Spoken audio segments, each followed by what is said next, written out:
Events, as you always did that north, or?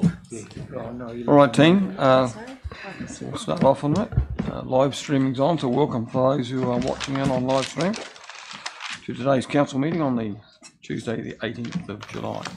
I've got two apologies, one from Tom and one from Alan. Don't seem to have any others required. Somebody move the apologies. I'll move that. Thank you, Rangi and Grant. Any declarations of interest that we're not already aware of? There being none, we'll just move on from that. And we have no public forum today, and we have two major late items in the public excluded sessions. I'll just declare those two. One is the Future for Local Government Review, a regional working group, and the second one is a discussion of the Local Government New Zealand Annual General Meeting. Somebody would like to move that we take those on. Move that. Public excluded. Thank you, Leslie. Your worship there. Thank you. And then we'll just work our way through. We've got a number of meetings that we need to, minutes that we need to confirm to start with. For the minutes of the Bluff Council Board held on the Monday, the 26th of June. Barry moved. Yeah, I can see. Yeah, Grant, thank you. Any discussion about those? There being none, all those in favour? Aye. Carried. Minutes of the council meeting held on the 27th of June. Alex? Can I please just note, Your Worship, my apology, he wasn't recorded for those. Yep, thank you. That's corrected, thank you. Yep. So Darren? Seconded. Thank you, Leslie. Any discussion about those minutes? There being none, all those in favour? Aye. Carried.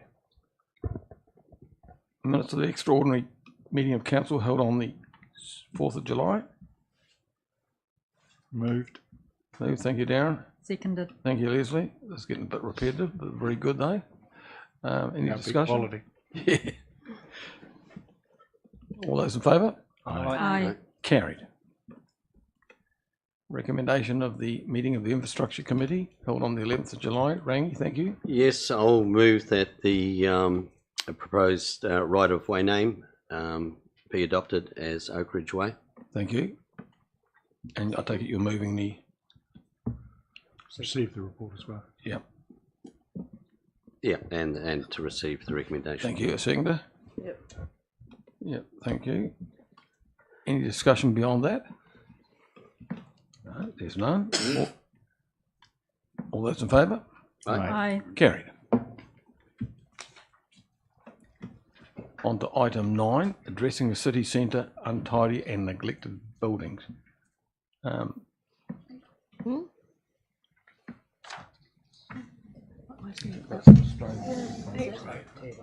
8.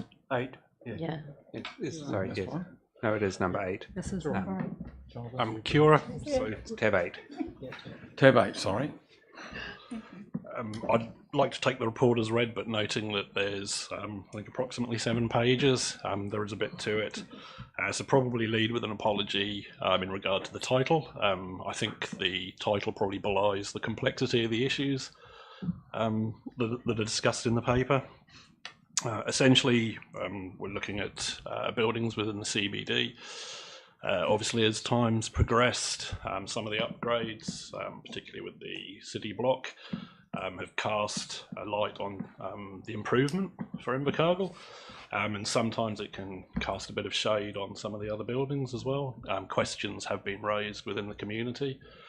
This paper puts forward some options for how it could be looked at, noting we currently have the heritage program for upgrading the aesthetic appearance of buildings, but obviously that only applies to heritage buildings. So some queries have been raised as to whether there was something else that could be offered for non-heritage buildings. We took our lead from dealing with some other local authorities who face similar issues to find out how they'd looked at it, what could be done. What came through loud and clear from talking to them was that generally enablement got them further than using a stick approach with regulatory framework. Arguably, the regulatory framework, the Resource Management Act and the Building Act, they're not really set up to deal that well with the aesthetics of buildings. So I'm happy to take any questions. Sure, Jonathan, I've got a few just to start that off. When you're looking at option 3, which is on page 5 of your report, on page 40 of board books, it talks about setting up an incentive fund of $200,000 a year. So is that built around the assumption that we would help fund some of the work being done, but the building owners would actually do the work? Yes, so that's along similar lines to what we have for heritage buildings, which I am going to say I believe is somewhere in the region of $300,000 per year. Taking into account there are arguably far more non-heritage buildings than heritage buildings at the moment. But yes, it's to enable the owners to undertake the work.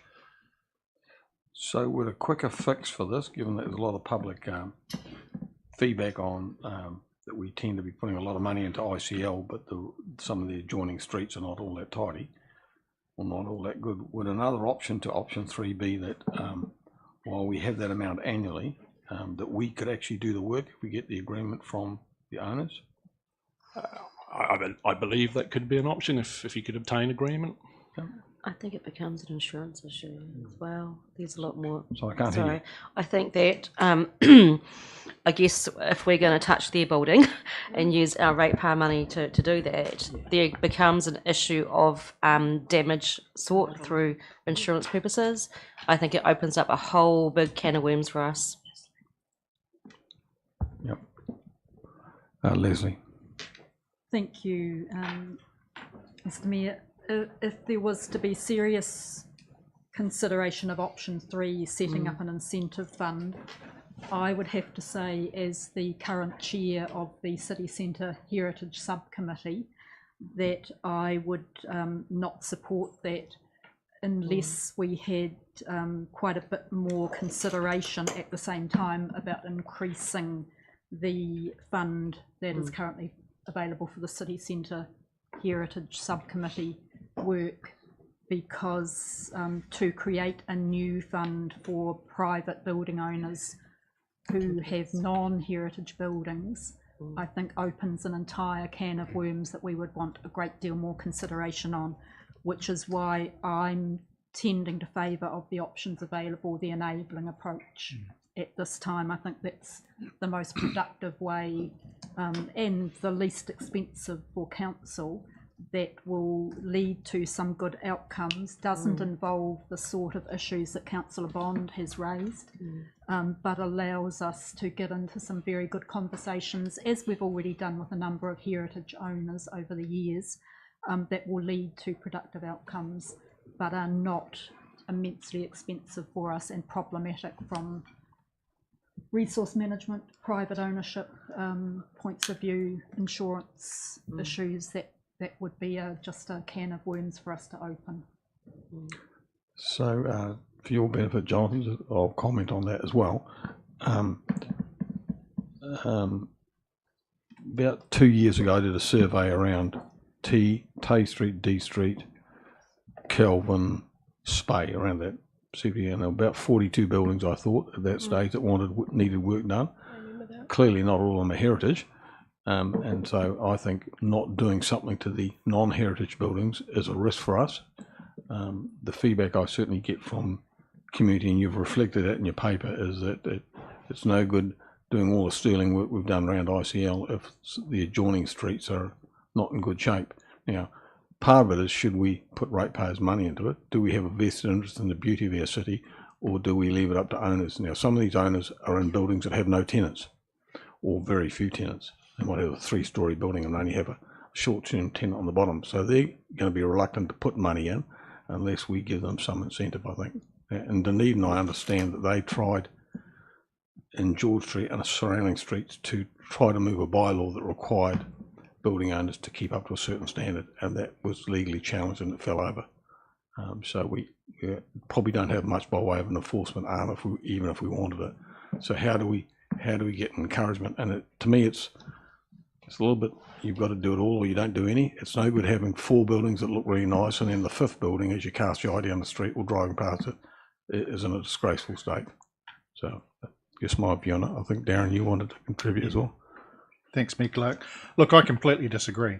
I don't think it's our responsibility to subsidise the upkeep of privately owned buildings that do not hold a heritage status.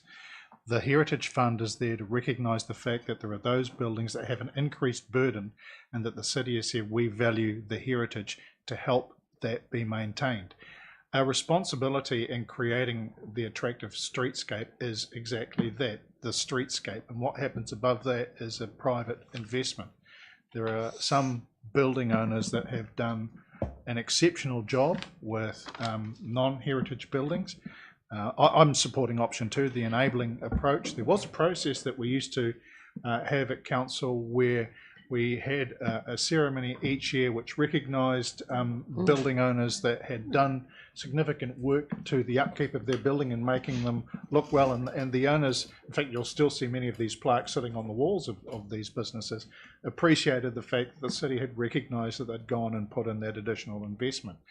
Now, at a time when we are very clearly hearing feedback from people that they are struggling financially, I don't think we need to be going and adding another several $100,000 to the budget. An incentive fund of $200,000, and Leslie's right, if we did that, we'd have to boost the Heritage Fund by another $300,000. I just don't think that's in our purvey at the moment. Right. Yeah, so a couple of questions. Thanks, Mayor Clark. How many buildings are we actually talking about, and what's in the pot for us versus the private ones? I'm not completely clear on those figures, so I will have to come back to you to provide that information. I can probably help there, Grant. Of the 42 that I looked at, and there has been some development in the last couple of years, some of the building owners have got on and done some pretty good work. It's probably not, it wouldn't be anything above 20 buildings, I wouldn't think. If you're looking at Tay and Deer, which are the arterial streets that wrap around what we've done on Don and East. So 20 buildings, and how many It of wouldn't those, be any more. It wouldn't be any more than that. how many of those are the ICCs? That I can't help you with. Yeah, again, I'll need to get those figures. Yeah, because I hear what Leslie says around, the Heritage Fund from my perspective has been very successful. And so does that need more money from council? Always. It would certainly be a consideration for council. My point here was that setting up an incentive fund for an entirely different class of building in private ownership would immediately Yeah, I agree. have to lead to consideration about increasing the fund for the Heritage Building Fund, because it would make the Heritage Building Fund look I think a little bit ratepayers can see the benefit of doing that, whereas if you're going to do something with private, I think there's a different line. But is the a potential way forward could be to invite those private people in to understand, what their need is, and if there is a partnership that we can form up, and it could be on a percentage basis. and Potentially. that's option 2, really. Yes. And one of the things that's been in consideration a couple of years ago was the actual cost of doing some of this work was dictated to by the need to put scaffolding up. And there was some suggestion from a previous councillor that a cherry picker could be used to go to some of these buildings which would water blast them and then paint them in a historical thing. So they're not actually doing too much by way of physical repair to the building itself. It's just enhancing the what you call the facade look, I guess. Yeah. And how much of a investment do we have in that as a group of ratepayers, or do we just leave it purely for the owners, and some of them are struggling, I guess. Alex. Thank you, Mr. Chair. Much of what I was going to say, Darren has actually said, but because I personally don't believe that it's up to all of our ratepayers across the city to foot the bill for landlords allowing their buildings to become dilapidated, their private assets. If we were going to look at the incentive fund, I guess I wanted to test the tables, thinking around that rate take coming from the centre city, like ring fenced to the centre city rate, the one that we currently do for centre city activations, and dramatically decreasing it till we understand what the uptake is. My preference would be to do that enabling approach, and like Grant said, work with the landlords to understand what their actual need is and whether or not we can follow up the beautification or the refresh of facade work with them with that smaller and ring-fenced incentive fund. And also in doing that, I'd be hopeful that those landlords with the buildings next to them, as they become brighter and fresher, there'll be a bit of mutual peer responsibility there between landlords, and you know, you don't want to be the only one that hasn't mown your lawn in the neighbourhood. Yeah, I guess one of the issues that Jonathan's raised is the fact that we put somewhere north of $75 million into the ICL, and directly opposite the ICL on S Street is some buildings that look terrible. How do we, I mean, all very well to encourage, but the downside is if you don't have a program of enhancing people to do the work, the good building owners, for want of a better words, will get on and do some work, and the ones that are not so good hold out and just say, I can't afford and you can't force me, which is true. And then we end up helping them. Well, what sort of behaviour are we encouraging? I guess that's the other issue we need to be mindful of. And if we stagger it over 4 years, how long will it take? I think when we looked at it 2 years ago, Councillor Skelt, who gave us the information at the time, thought that 42 buildings would cost about $800,000 to water blast and to paint. That was his estimate. So I guess if we're doing 20 or less in those two streets, we're probably down to about $300,000 or $400,000. But understand what other people are saying. Trish. Is there any way we could sort of do a combination of both? So perhaps do the enabling, get people in. They may be able to form a partnership to get cherry pickers or something like that, sure, to work collaboratively. Yep. And then we could think again whether we wanted to fund some of that from the City Activation Fund, perhaps. Yep. I think the other thing to consider is that we've got, within the next 6 or 7 months, we've got a whole lot more street art coming our way. So DL is organising another group of 25. So some of them will be careful where they want to paint. They won't paint over buildings that are not in good shape. They'll want platforms, I guess, or buildings that have got a reasonable surface so they can subsequently spray paint them. So that's something to consider as well. Nobody else? Oh, sorry, Evelyn. Tēnā koe te koromatua. Jonathan, it just occurred to me that it's not just above eye level that we have a problem. Anywhere that a building has not been occupied for some time, the area starts to become a little bit grubby, shall we say? And it's not just an inner city problem either. So I walked along D Street the other day.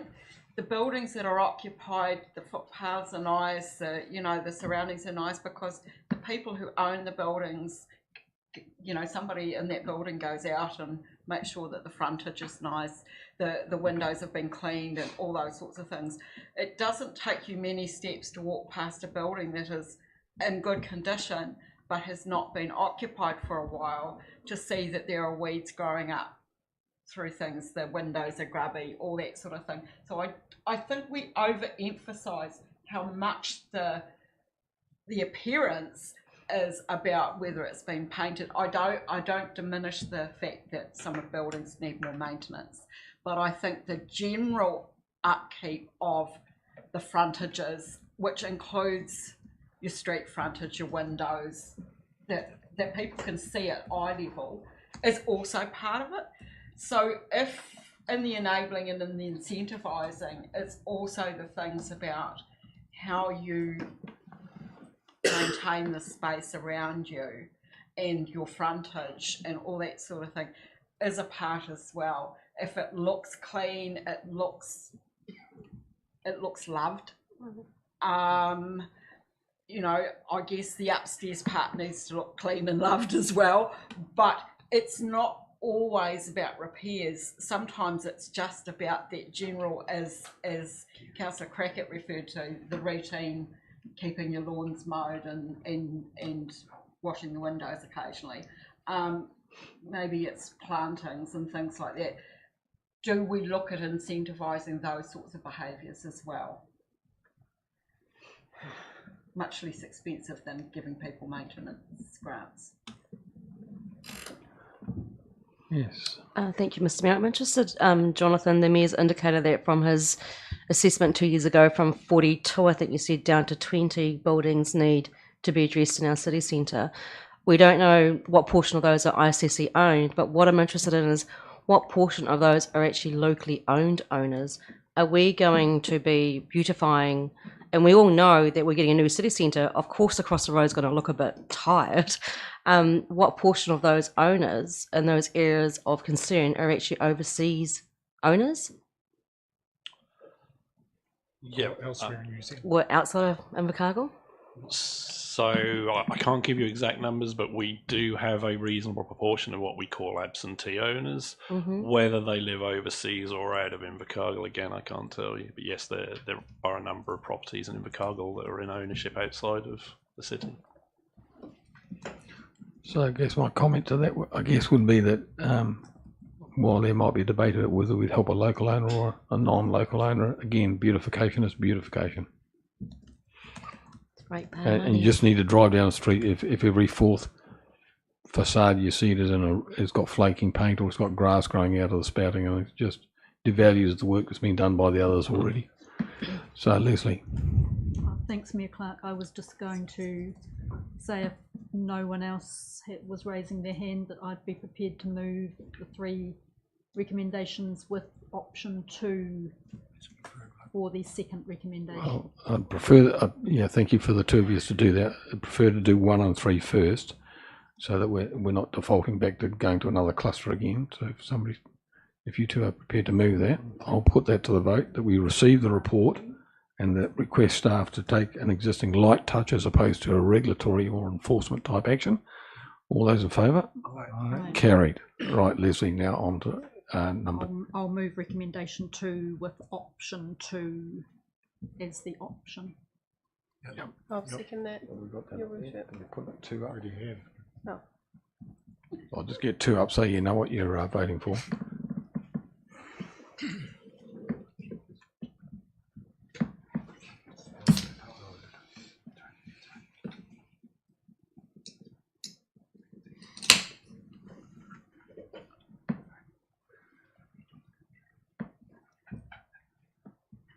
So option 2 is the enabling approach, approximately $10,000, I presume, per annum, and a change to the role. Exploring current funding avenues available to the building owners, if any.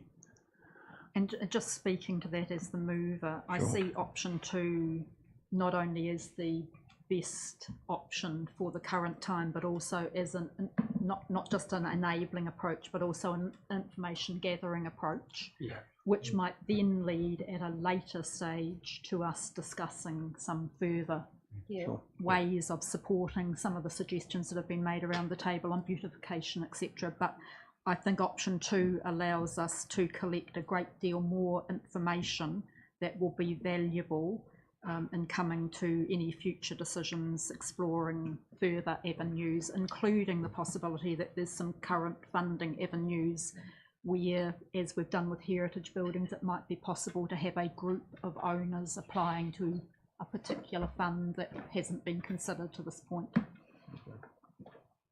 Okay with that, Darren? Yep. As a seconder. And Jonathan, certainly from my end, if when you're going around you're looking at those buildings predominantly, I guess, in Tay and D Street, which is the border area for what we've got in our new work, helpful if you could give some thought to prioritising those buildings as well. So for say one down in S Street directly opposite the ICL Mall's got some sort of cartoon up on the wall. It doesn't look good.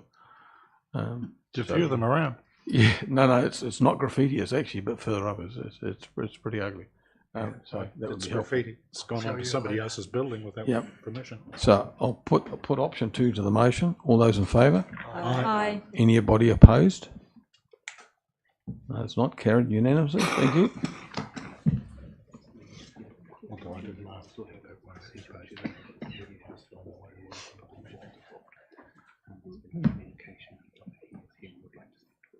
Sure. We're just going to have a short adjournment for a couple of minutes. It seems like we've got somebody in the public that wants to present. So I'll allow them to do that while Michael sorts that out. before we go into the local government remits, which is a reasonably lengthy document. Yep. Cool. See the drive-by camera.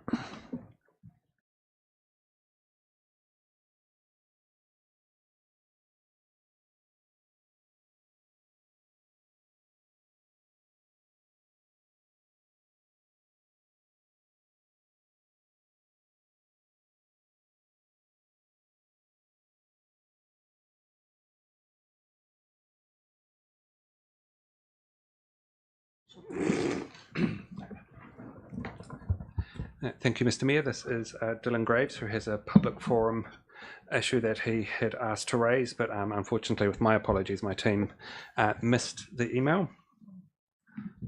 Can I ask if, does that mean that none of the councillors received the information that I sent through?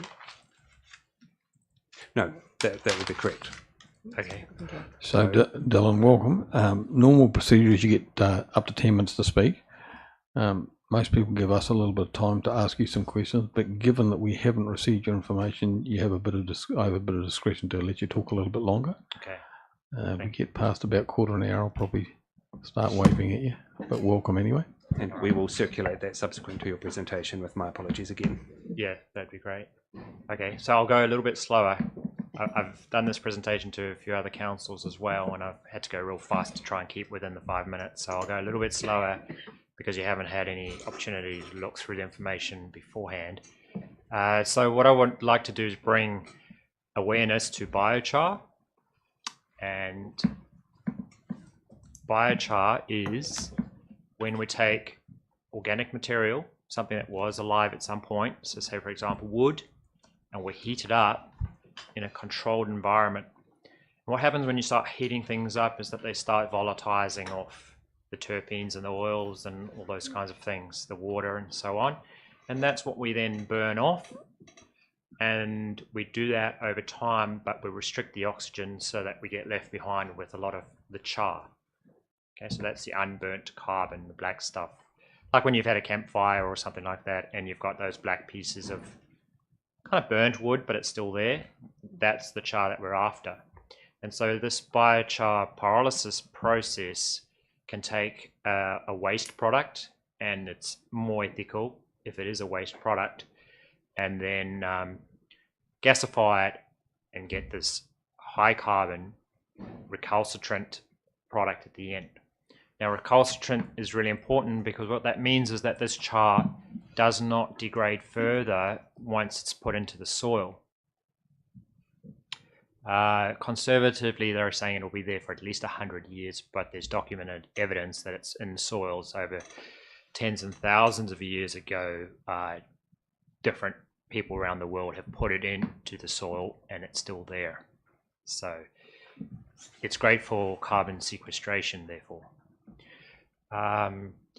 In terms of adding it to soil, it is really useful because when you've heated it up and burnt out all those volatiles, what's left behind is a lot of nanotubes. And it's those nanotubes then that form like a sponge. And so it's really good at holding water, it's really good at holding nutrients, and it's really good for biology. It's this massive party hotel. All this biology has a place to go in and live. And so what we can do when we've made the char is we can inoculate it with that biology, and if we want to, with nutrients, although that part there is optional depending on what we want to do with it. So if we're putting it into agricultural soils in order to actually prevent things like leaching, well then we wouldn't put the nutrient in, we'd just put the char in, maybe with the biology part, and then put it there wanting it to hold on to those excess nutrients, so nitrogens and some of the other elements in a fertilizer. And what that does is for agricultural soils, therefore, it reduces the amount of fertilizers that are actually needed.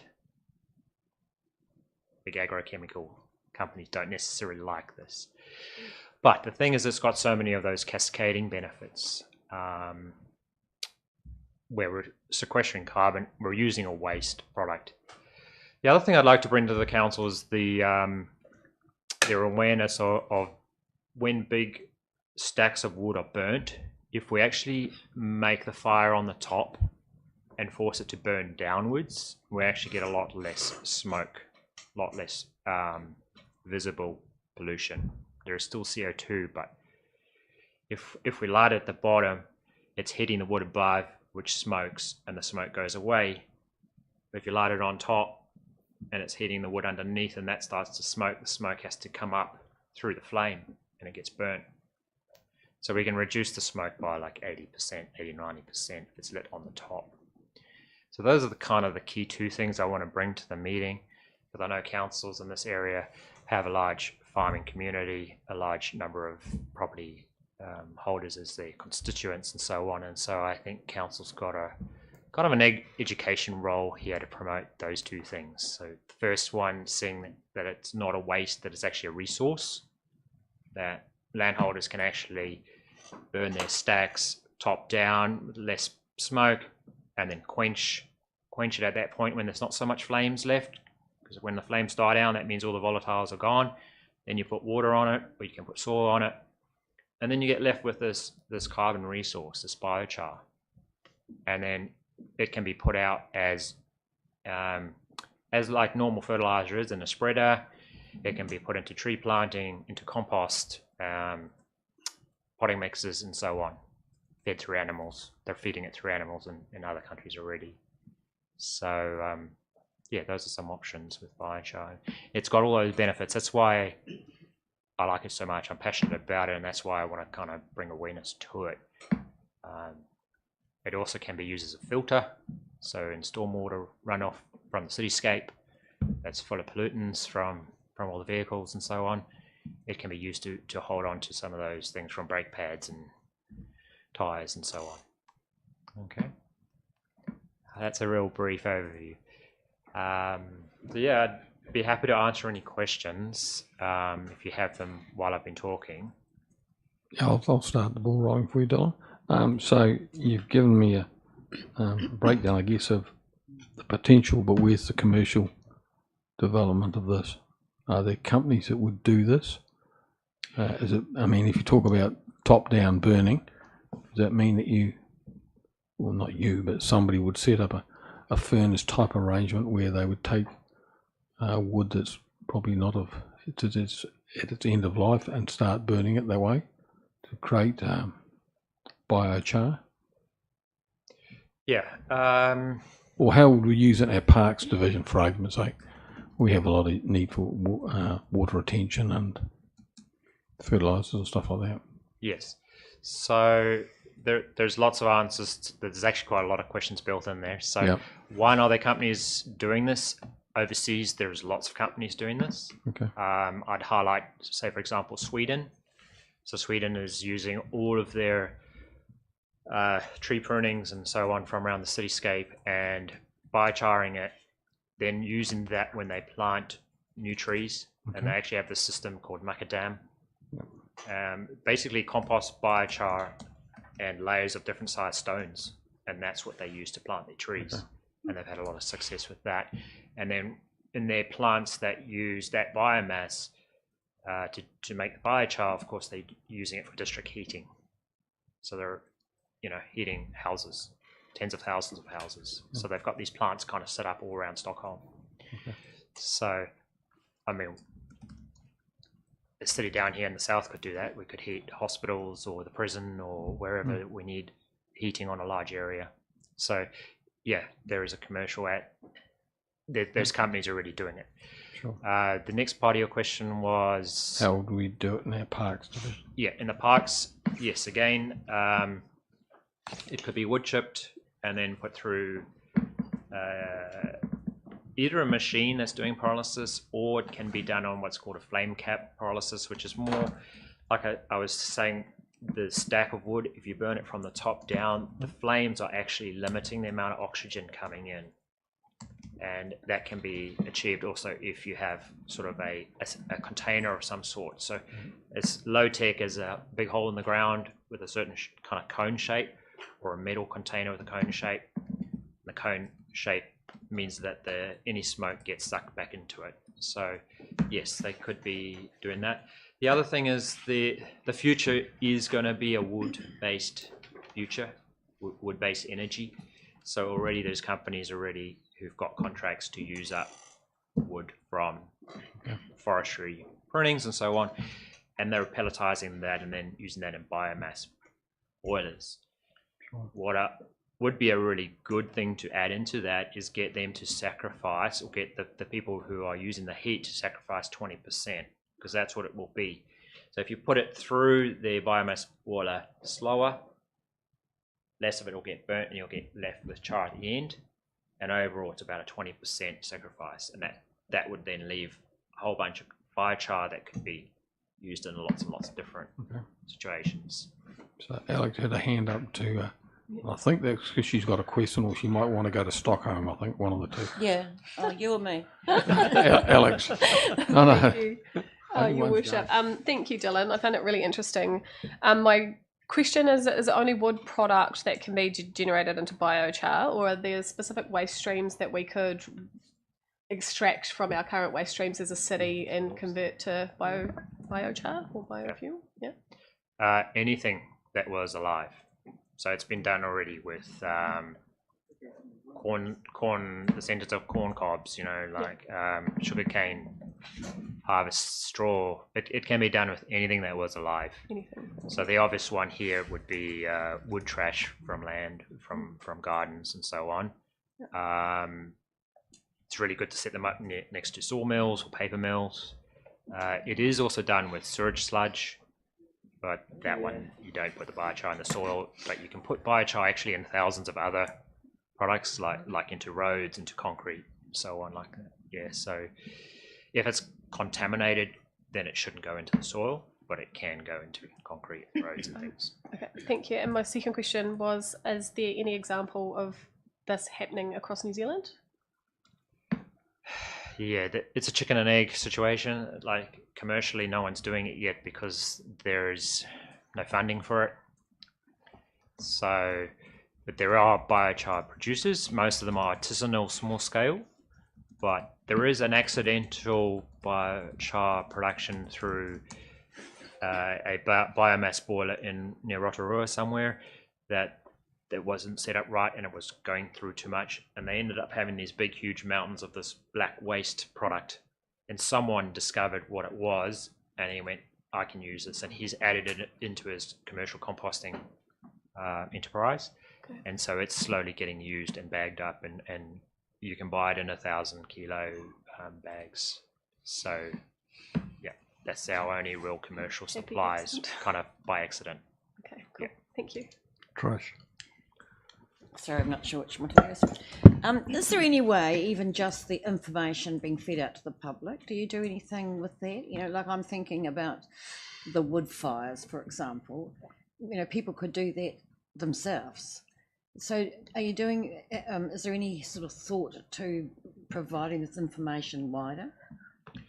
Yeah, so I'm not a committee member, but I am a volunteer for the Biochar Network New Zealand. So there is a national organisation. Unfortunately, it has very low funding and there's no paid people in it at all. Everyone's doing it as a volunteer. And that's because we all have a passion for this technology and we'd love to see it being spread around. But obviously when we've got no funding, it's very difficult. Yeah. There have been a series of TV programs, newspaper articles and so on about it. And you'll see if you do a search, internet search on biochar, you'll find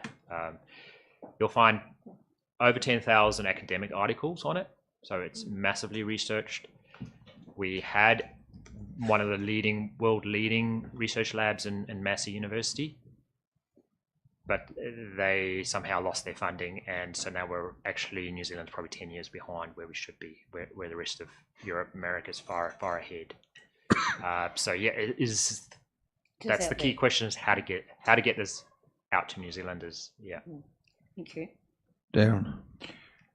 Thanks for the presentation. Interesting concept, particularly given the chance to enrich soil, but with what you said about preventing leaching and also the top-down burning being better for air. I'm hearing land, water, air, and going to say, are you taking this to the regional council who specifically are interested in the health of those 3 areas as well. I mean, for us, we can look at how we amend our practices, but are you taking this to Environment Southland as well as a concept? Yes, I've been there. You guys are number 4.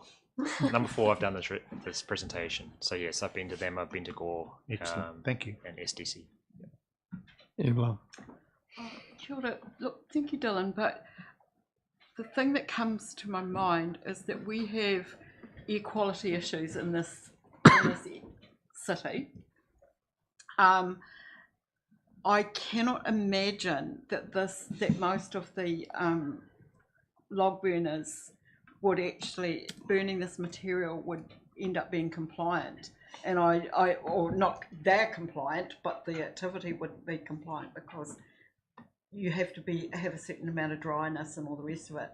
And what I'm not getting is the bit where the material would be suitable for burning in that way.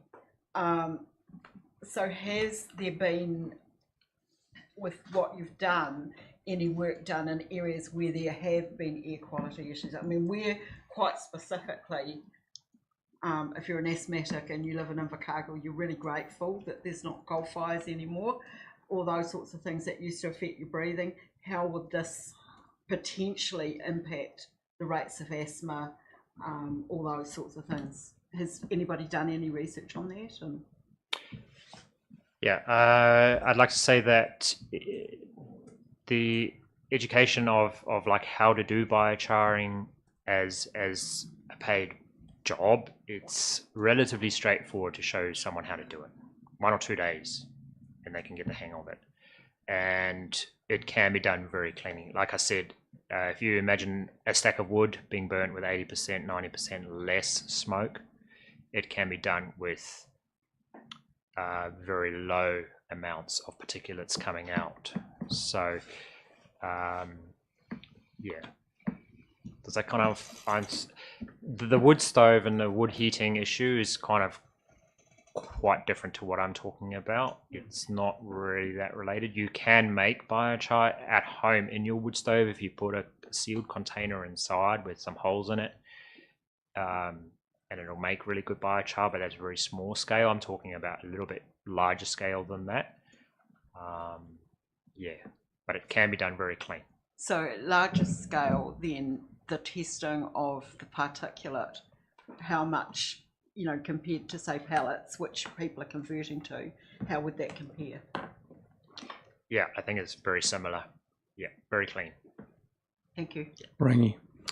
Thanks, Mr. Mayor. Yeah, Dylan, look, the central government have given a direction to councils to divert kitchen waste from landfill. And obviously, reading online here, kitchen waste can be turned into biochar. How much energy, because obviously you try and light your kitchen waste, you can't. What energy is involved to actually reduce that into the substance you're talking about? Because obviously you need some added energy to create fire or heat or flames. The great thing about the biochar process itself is that it's actually exothermic.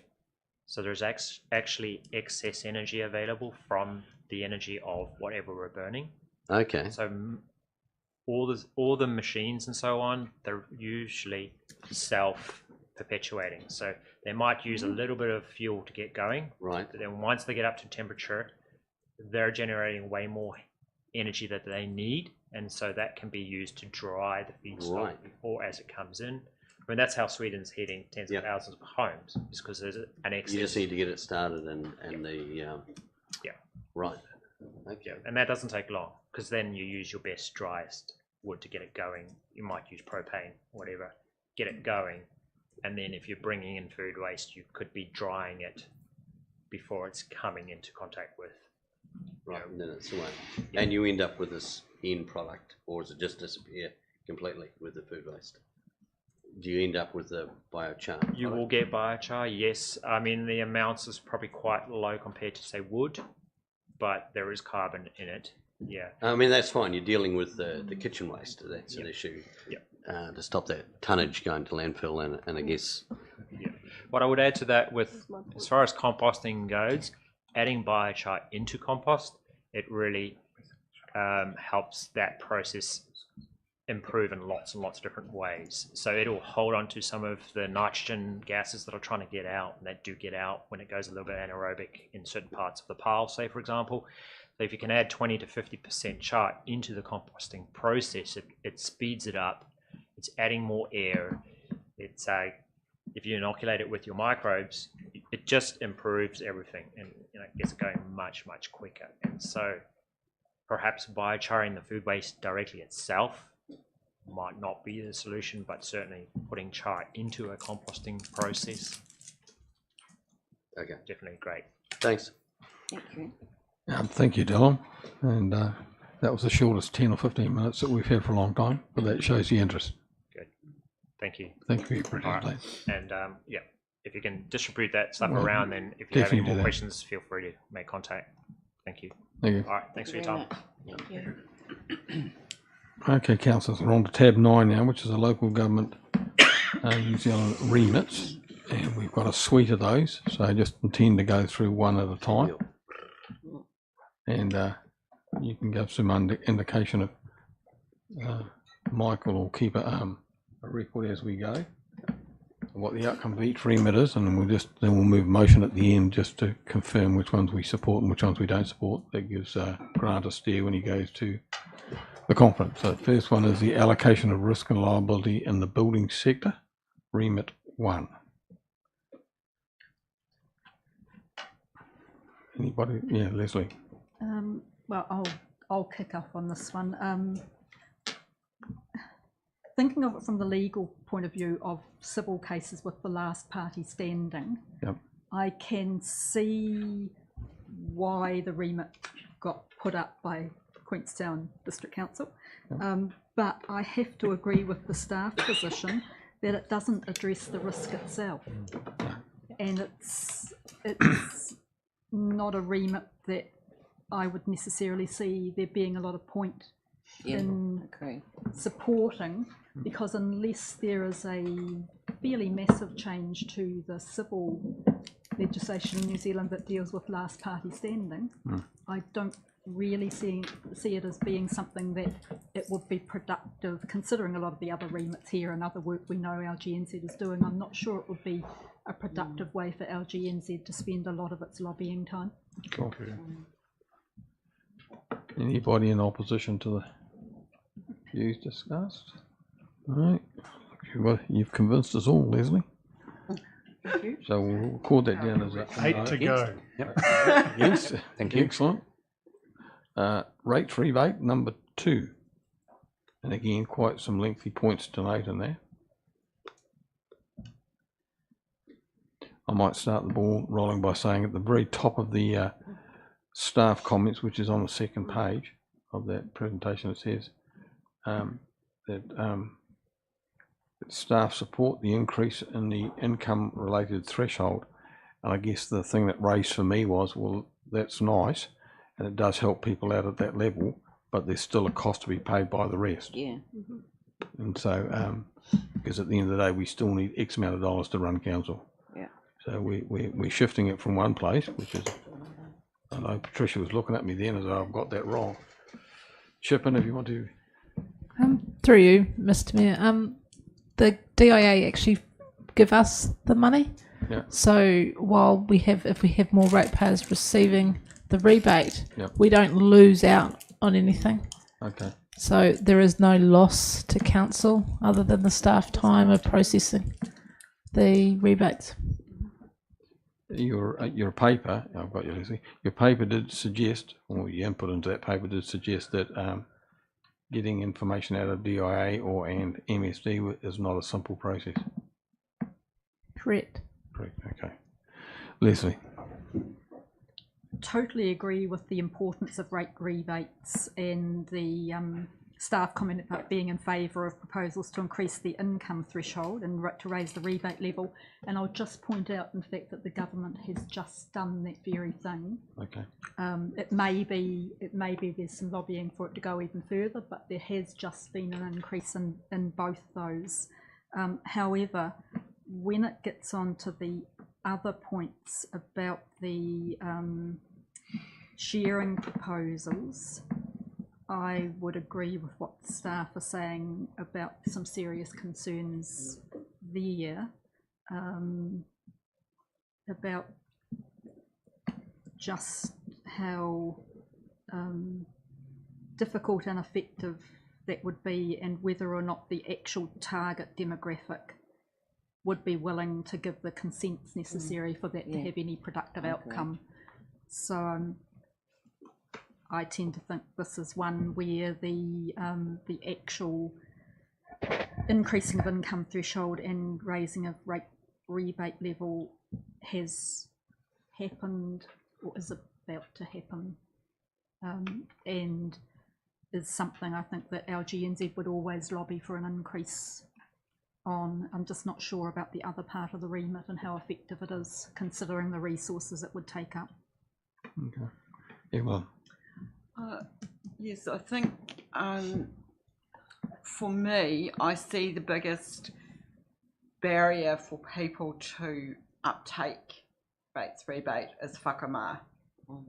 They feel embarrassed to need to ask for support when they've been independent all their lives. But having said that, I do know that a few people in my age group who are still earning feel, even though they're under the threshold, because they're still earning, they should still pay their way on things like this. So there's some issues in there, but I think the whole sharing of information thing between even with our staff to access this information can be a barrier. Anything we can do to encourage people, anything we can do to promote it is good, and anything that puts a perceived barrier like access to the additional information, or I was a little bit uncomfortable about making the direct arrangement with MSD. I have to say that people should be able to buy in rather than it be sort of almost imposed on them. I agree. You're old and you earn less than this, so therefore you must take this handout. I think people should opt in rather than us impose, but we should encourage. Okay. Everybody else got their hand up? Patricia, back to you. So you're part of this. It's got a little bit of mixed messages, I guess. So what are you recommending? Because this will be we either support or we don't support. I'll come back to you, Darren.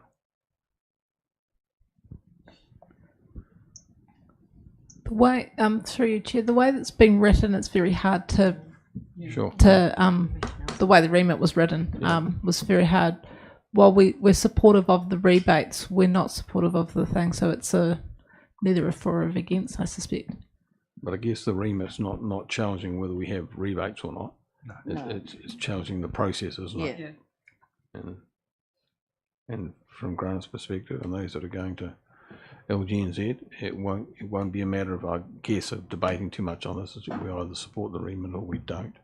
Darren. So to that end, I think we support the intent, but the remit as it stands, it's an against. Yes. It's flawed, and it's also a DIA process. Any opposition to that? Being against? No, you got that one. Excellent. Remit 3, roading and transport maintenance.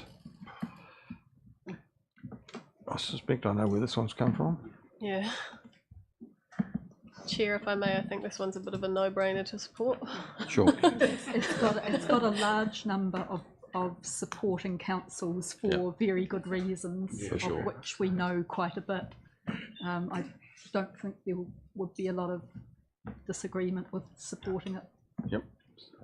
Support on 3. Remit 4, local elections accessibility. Absolutely, Nick. Like, I think we should support this, particularly since it encourages disability access and engagement. Again, it's one of those things that seems to have gathered a reasonable amount of support across the country. Sure. Yes, from my perspective, the only issue is the issue of the 25%, which gets bandied around a lot by the people in the disability sector. I would accept that the fund is probably to help those that are disabled, but councillor, you're disabled because you But wear, I'm not, I you don't, wear, you wear glasses. disability issues. You wear glasses, and that's what's counted in the 25%, What I was thinking unfortunately. of, but I'll take it. Yeah. And so I guess some definition of how far that would go would be helpful, I guess, but I guess we got support there. Rangi's looking strained. I just wondered if the disability people were better under STV or FPP. That was useful. That's a yes. Yes, Yes. thank you. Thank you. Appreciate that one. Ability to co-chair at formal meetings. I think it's. no Alex? brainer. Sorry, do you have a comment, Trish? Sorry. I would appreciate us supporting this. I have been in a number of co-chair arrangements now, and it just enables so much more participation and collaboration between, obviously, co-chairs, but also an alternate that is already all over everything rather than having to sub someone in. Yeah, I think whether or not we even use it, I think supporting the ability to use it will be advantageous for us. Yep, I've got a couple of other people up, but I'll let you go first before I make some comments myself. Darren. Sorry, thank you. Look, having chaired a joint committee meeting just recently, yeah, would have worked fine. I think we had STC and ICC, and we could have had a chair from both. Outside of that, I'm not sure, but why not have it there as an option? And it's also a great way of giving people some experience at chairing as well. Sure. Leslie. Thank you. The Deputy Mayor and I are currently representing Council on a co-chaired committee which meets at Environment Southland, includes all the local councils and the regional council on the issue of climate change, climate mitigation. That is working very successfully.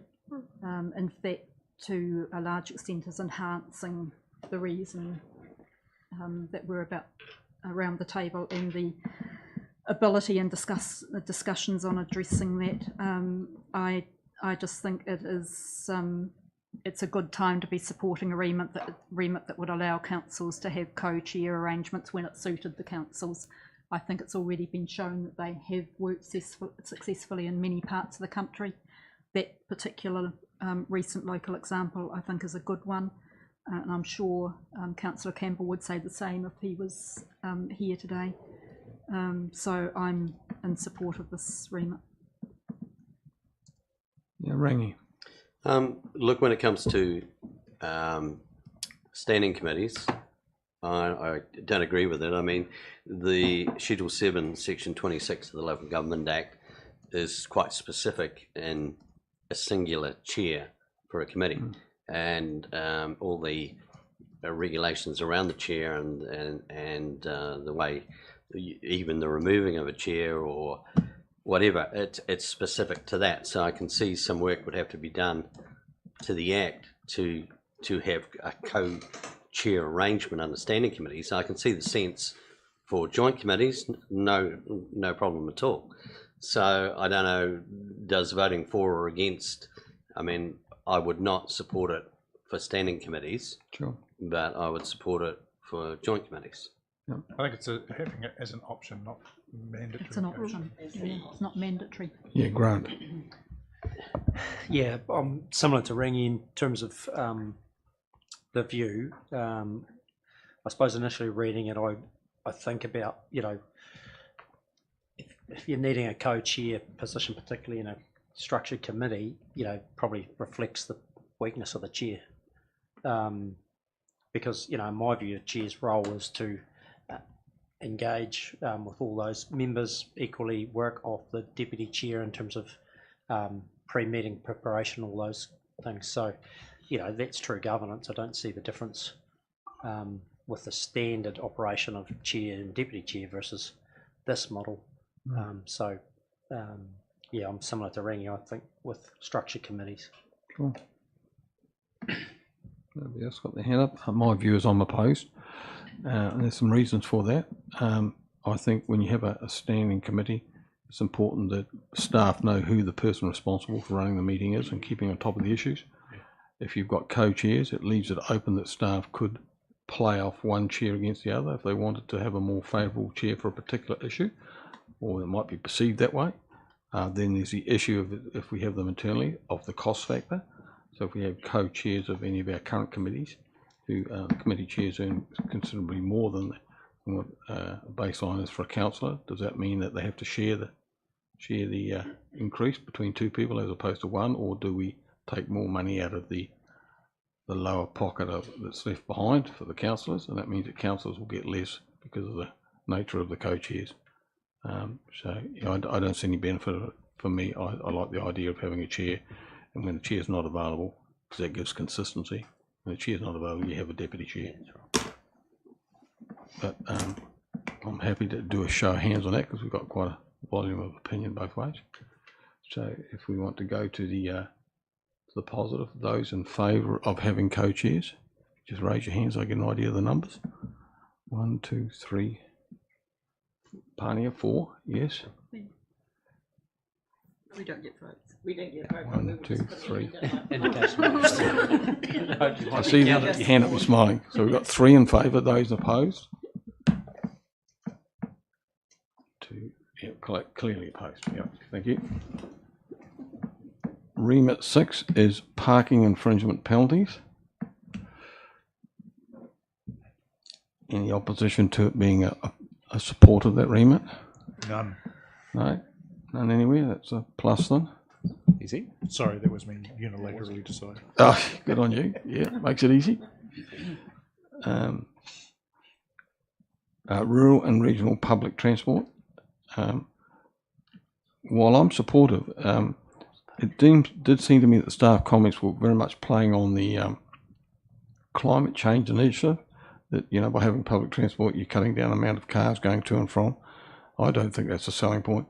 I think our selling point would be that we have some high decile isolation, so that can mean people living well out in the country that aren't connected because they can't get in, or we have some people that are socially disadvantaged, for want of a better words, that without public transport, which we often have to fund, would also be isolated as well. I think it's a much stronger argument than going down the climate change issue, but other than that, I'm keen for that.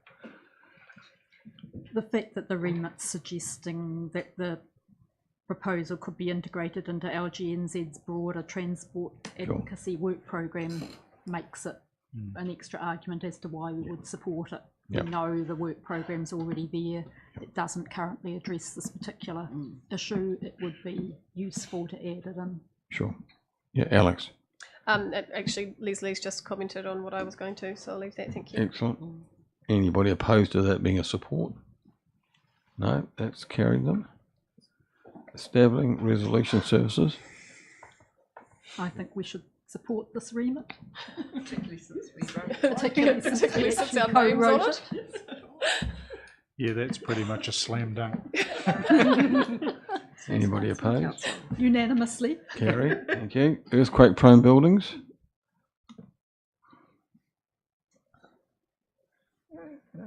Who wants to tackle that? Nobody wanted to tackle it. It's kind of like the rates rebate issue. Yeah. The intent of it is good, Yep. but I think Yeah, the remit I itself agree. is flawed, so I couldn't support it. Yeah.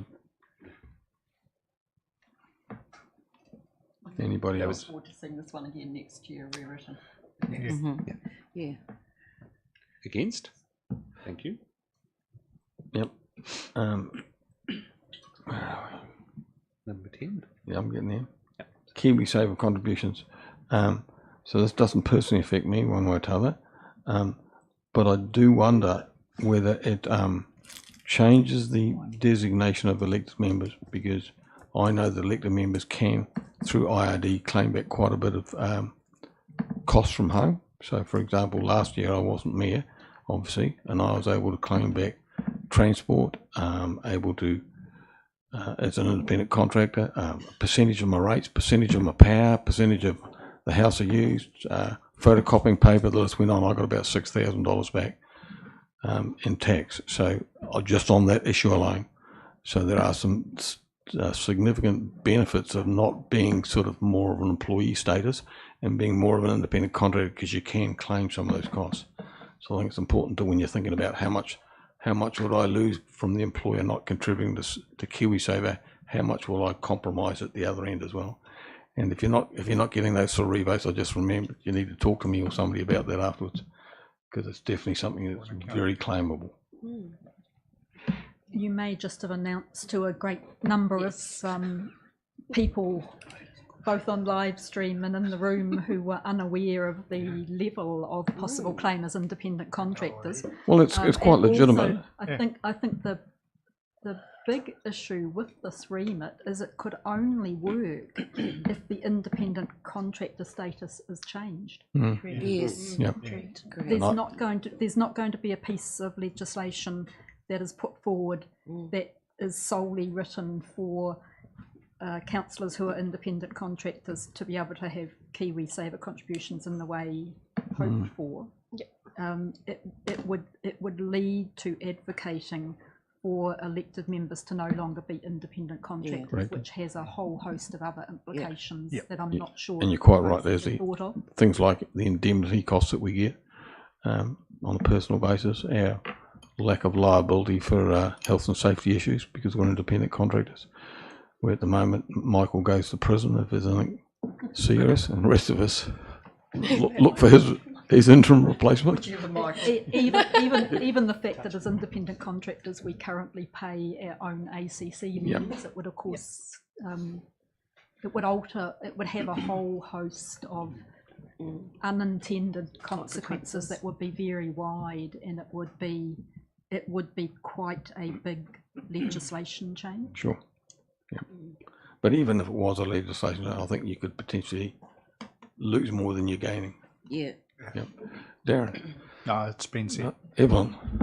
I've got your ring. Outside of my skill set, but the question that came up for me was just as we can ask, as long as we were above the level of contribution that is set by government for independent contractors, we can actually set a tax rate for ourselves. Could we not also ask for KiwiSaver? And I recognise that this would be an extra thing for payroll to do, but could we not ask for 4% if we were eligible to be paid into KiwiSaver from our own funds? Because we're not talking about subsidising, are we? We're talking about taking, putting into KiwiSaver what we lose if we take a day off our employment or whatever, and our employer doesn't contribute. You know, it's less going in weekly. I'm genuinely a little bit puzzled about this, but I am wondering if it is possible that a person who is eligible for KiwiSaver could say to payroll, please put 4% of. You can make voluntary. You make voluntary. Make a voluntary contribution. Yes. Is that what this is asking No. for? No, this one, I'll just read. That was my confusion, because I was. I'll just read the relevant part. It does. This is also It would be a asking for the person- allocation of employer contribution. So It'd be the best of both worlds, really. To allocate employer contributions. Yeah. Ringy. Look, it is, in fact, it's straightforward. I can't believe it's actually here because we're independent contractors. We pay our own ACC. We're available to all the claimbacks that you've mentioned. Sure. And I don't know which council brought it forward. It seems Hamilton. So yeah, look, the status quo works. It's been there. It's clean. Keep it that way. Happy to talk to anybody after the meeting about the IRD stuff if you don't already know. All right, any? That's clearly against. Thank you. That's clearly against. Thank you. Audit New Zealand fees. Support. I would say there's no doubt at all that Invercargill City Council would support this one. Exactly. Yep. Any opposition to the remit 11? And noticing silence. Take that as Take that as positive. And then we've got an item 9, which is local government agenda. So I'll quickly just speak to that, Mr. Mayor. Yep. In the LGNZ AGM meeting agenda that came out, item 9 was listed there. Item 9 was seeking to form a consensus of councils on how to proceed in response to the Future for Local Government report, specifically being ready to target any incoming government post the October elections. So it was something that was important for the council to give direction to Councillor Dermody when he's coming to vote on this item, and from a staff point of view, we were just unsure that consensus was quite the right word, trying to find consensus among all of local government as to a response for the Future of Local Government report, which has many recommendations. We just weren't sure that was the right word. That being said, it's an LGNZ matter, so that was the reason for this item, was so that you could discuss that item, so that Councillor Dermody knew which way he was going to vote. And with that, I will bow out. So given that we're discussing the matter later, we don't have a position that we're able to share. No, so later you're discussing the presidency and vice presidency. Yes. Aren't we also receiving a late document? No, that is simply the presidency and vice presidency. May I speak to this? Sorry, Mr. Alex. Chair? Thank you. Just really wanted to reinforce that this has come as from LGNZ taking this to the AGM has come as a direct result from the National Council and wider LGNZ really understanding that they took the wrong course of action throughout Three Waters and really don't want to be repeating the same mistakes. So what they're using, the ship or the vehicle of the AGM to do is to take stock of the community sentiment or their membership-based sentiment as to what we think is the appropriate action for LGNZ to take on Future for Local Government. So they're not going straight into negotiations with government on our behalf. They're not doing the advocacy work until they get a really good steer from our wider membership base, all of the councils across New Zealand. Ideally, consensus would be fantastic. Obviously, with 71-ish councils across the country, that's probably not going to be achieved. But what it will do is give us a much more concrete position of the things that we as a collective really want to push back on and advocate on, and those that we don't. Thank you. Rangi. No, sorry, I didn't understand. Sorry, Alex, I didn't get that. Leslie. No. I was just going to say on this one, I mean, there's no motion and there's no. It's only an indication, and I just think, having read it, consensus probably is the wrong word. Majority collective position might be a better way of phrasing it. Yeah. I just think in the way of informing our voting delegate, I think we definitely want to be involved in this conversation and, if possible, be in the waka, but certainly be part of the conversation. And because of the somewhat urgency of it, because to some extent after the October election date, rather focuses the mind, I think the unique chance to discuss it and have our delegate participate in that discussion with the idea that a majority collective position could be reached is well worth supporting. Yeah. I'll just give a personal view on that. I'm a bit nervous about this. When it talks about being in the waka, but not of a commitment to where the waka is actually going. I mean, who would want to be party to that? And I think there's still an element that we need to have some degree of autonomy. A good example is that part of the report that it's referring to covers relationships with iwi, models of funding, but more importantly, the potential for amalgamation of councils. And so that's come up at our last mayoral forum, and staff are doing a paper on that, which I was fairly nervous about, because one of the issues about amalgamation is that if you look quite clinically from a Southland perspective, you'd argue that one council to cover all of Southland would be a good option. But when you look purely at our position and you look at the other two councils going anywhere between 8 and 13% rate increases, and that will not be a one-off, that'll be an ongoing thing, and you mix us in at 5.5%, our ratepayers will not thank you for that. No. And so for us, we still need to have autonomy. The Act requires us to primarily focus on the well-being of our ratepayers, not the well-being of the country. That's a government job to do that, to look at the much bigger picture. So, when we're weighing up whether we get into bed with the other councils, we would need to be saying, is there economy of scale? Are there shared services that we can get some fiscal benefit out that would offset the fact that we'll pay higher rates, which is a little bit like the Three Waters model. So I guess I'm just a little bit nervous about getting too much into being all rowing together. But again, it's not asking us for that. It's just, I know what LGN's doing. They're trying to not be ahead of what the membership want. I think they're trying to get a bit of a consensus, so that's okay too. Yeah, Leslie. Thank you. It's also the one chance for a lobbying organisation, which GNZ is in this case, to have something ready as a paper for the incoming government. Sure. And the worth of being in the pool of papers, which the incoming government will have as briefing papers to read, is, in my opinion, too valuable to not be part of the conversation. If our GNZ misses the opportunity on an important issue like the future of local government to have a briefing paper for the incoming government to look at after the October elections, I think we would all regret it for many years to come. It's an opportunity that comes once every 3 years. Why wouldn't you take it? Yep. I'll come back to you, Evelyn. Just wanted to comment on what Leslie's saying, and that was a good point. So some of you will already know that I've had a meeting last week with some people from iwi,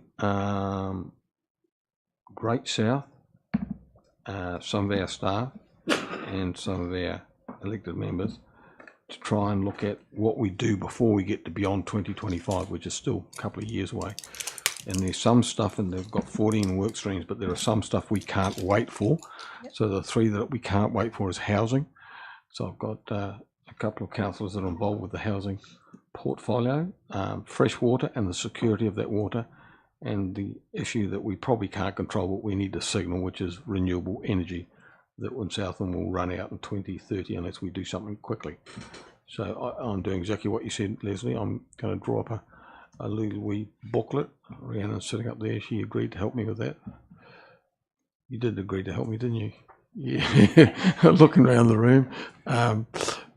Because I've had MPs approach me to say, hey, look, it would be really good on day one if we knew Invercargill needed X amount of dollars for housing and a couple of other things you need support on. We can walk away and deal with the North Island, which has got all that cyclone and other recovery. Tell us what you need in the first couple of years, and then we'll leave you alone. And so I'll try. I'm about to do that when I come back. The downside of it is my colleagues and the other two councils are not happy that I'm sort of going it a little bit alone and want more of a regional picture. But my answer to that was, well, if we can get 100 houses here in Southland, it will help us with economic development around green hydrogen and aquaculture, certainly the stuff based in Aotearoa and further into Bluff. That's a really good thing for us. Whether you need 3 or 4 houses and high nightcaps because the housing quality there is not good enough is another issue. We're not tackling quality, we're tackling shortage of houses, and we've got a lot of stats to do that. So I'm working away on that. It is an area of source of concern, but I don't, as you quite rightly said, Leslie, I don't want to miss the boat on day one with whoever the government is. Somebody else had their hand up. Oh, sorry, Evelyn. Oh, kia ora. So I don't think there's a problem with Invercargill City application for itself. What this is asking is, I believe, is where we go as a collective, where we, on a majority basis, recognise that something needs to change. For instance, I think most council would say we'd love the government to talk to us about rates versus taxes for infrastructure items or something like that. It would be really helpful, I think, if our GNZ knew that most councils were supportive of that dialogue in one way or another. Now, are they going to come to us on an issue by issue basis to ask us about that, or do we have to commit? To be in the consensus for everything, or the informed majority for everything? I don't really know that we can do that without knowing where the thinking is, whether we'll get more idea out of the conference is something that I'm not clear on. But are we committed to the to mandating LGNZ to talk to government on our behalf without committing us to courses of action that we have not agreed to a position? And I think that's probably, you know, there are things I think that most councils would have similar sorts of feelings about. There may be others where we diverge quite markedly because of what our local situations are. Where's the happy medium and all of that, and what do we empower LGNZ to do in their conversations with the elected incoming elected government? Yeah, but certainly from what I've heard from LGNZ, they're not looking for a council by council pitch of what they need.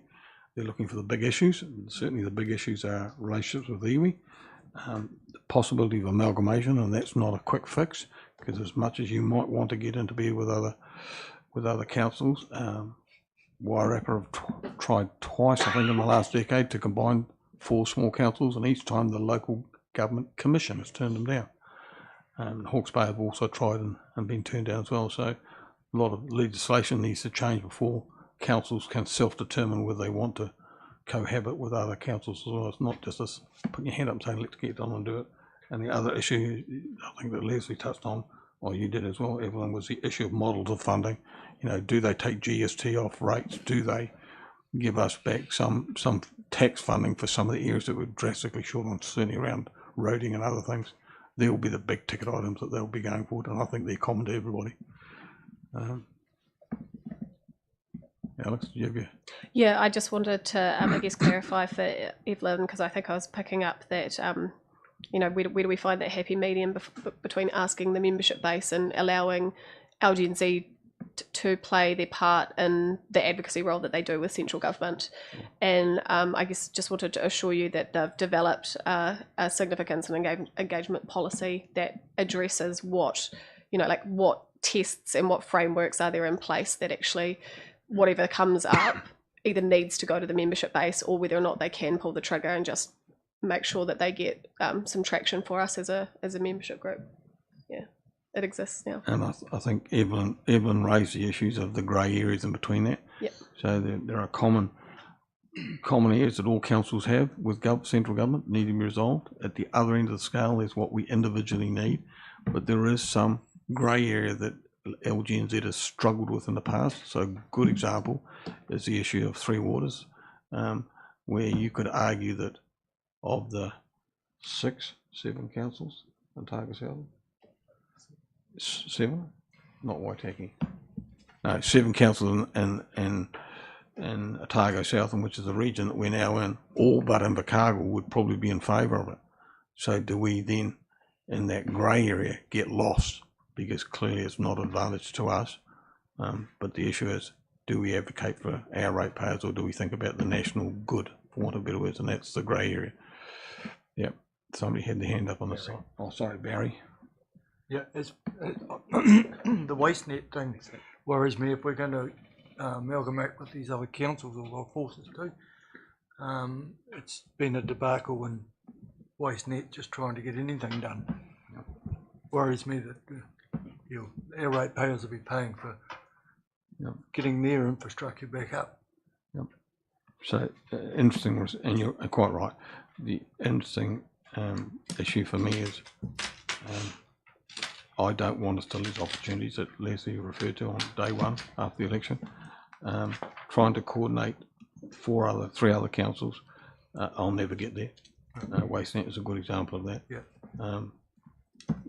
I heard about this idea of putting in a 2-year plan from an MP that told me another council was doing something similar, not quite the same, but being very specific to their TA. I thought, geez, if they're going to do it, I should get in too. But trying to convince my colleagues to go down that track just gets too political. Just can't get consensus. So, Leslie. Thanks. I was just going to say, it seems to me if what we're doing here is instructing our delegate to be part of a conversation about the very important future for local government document, which which might come to to some agreements about what are the most important parts or the most important recommendations to be highlighting to the incoming government from LGNZ, that it can only be a productive thing to do.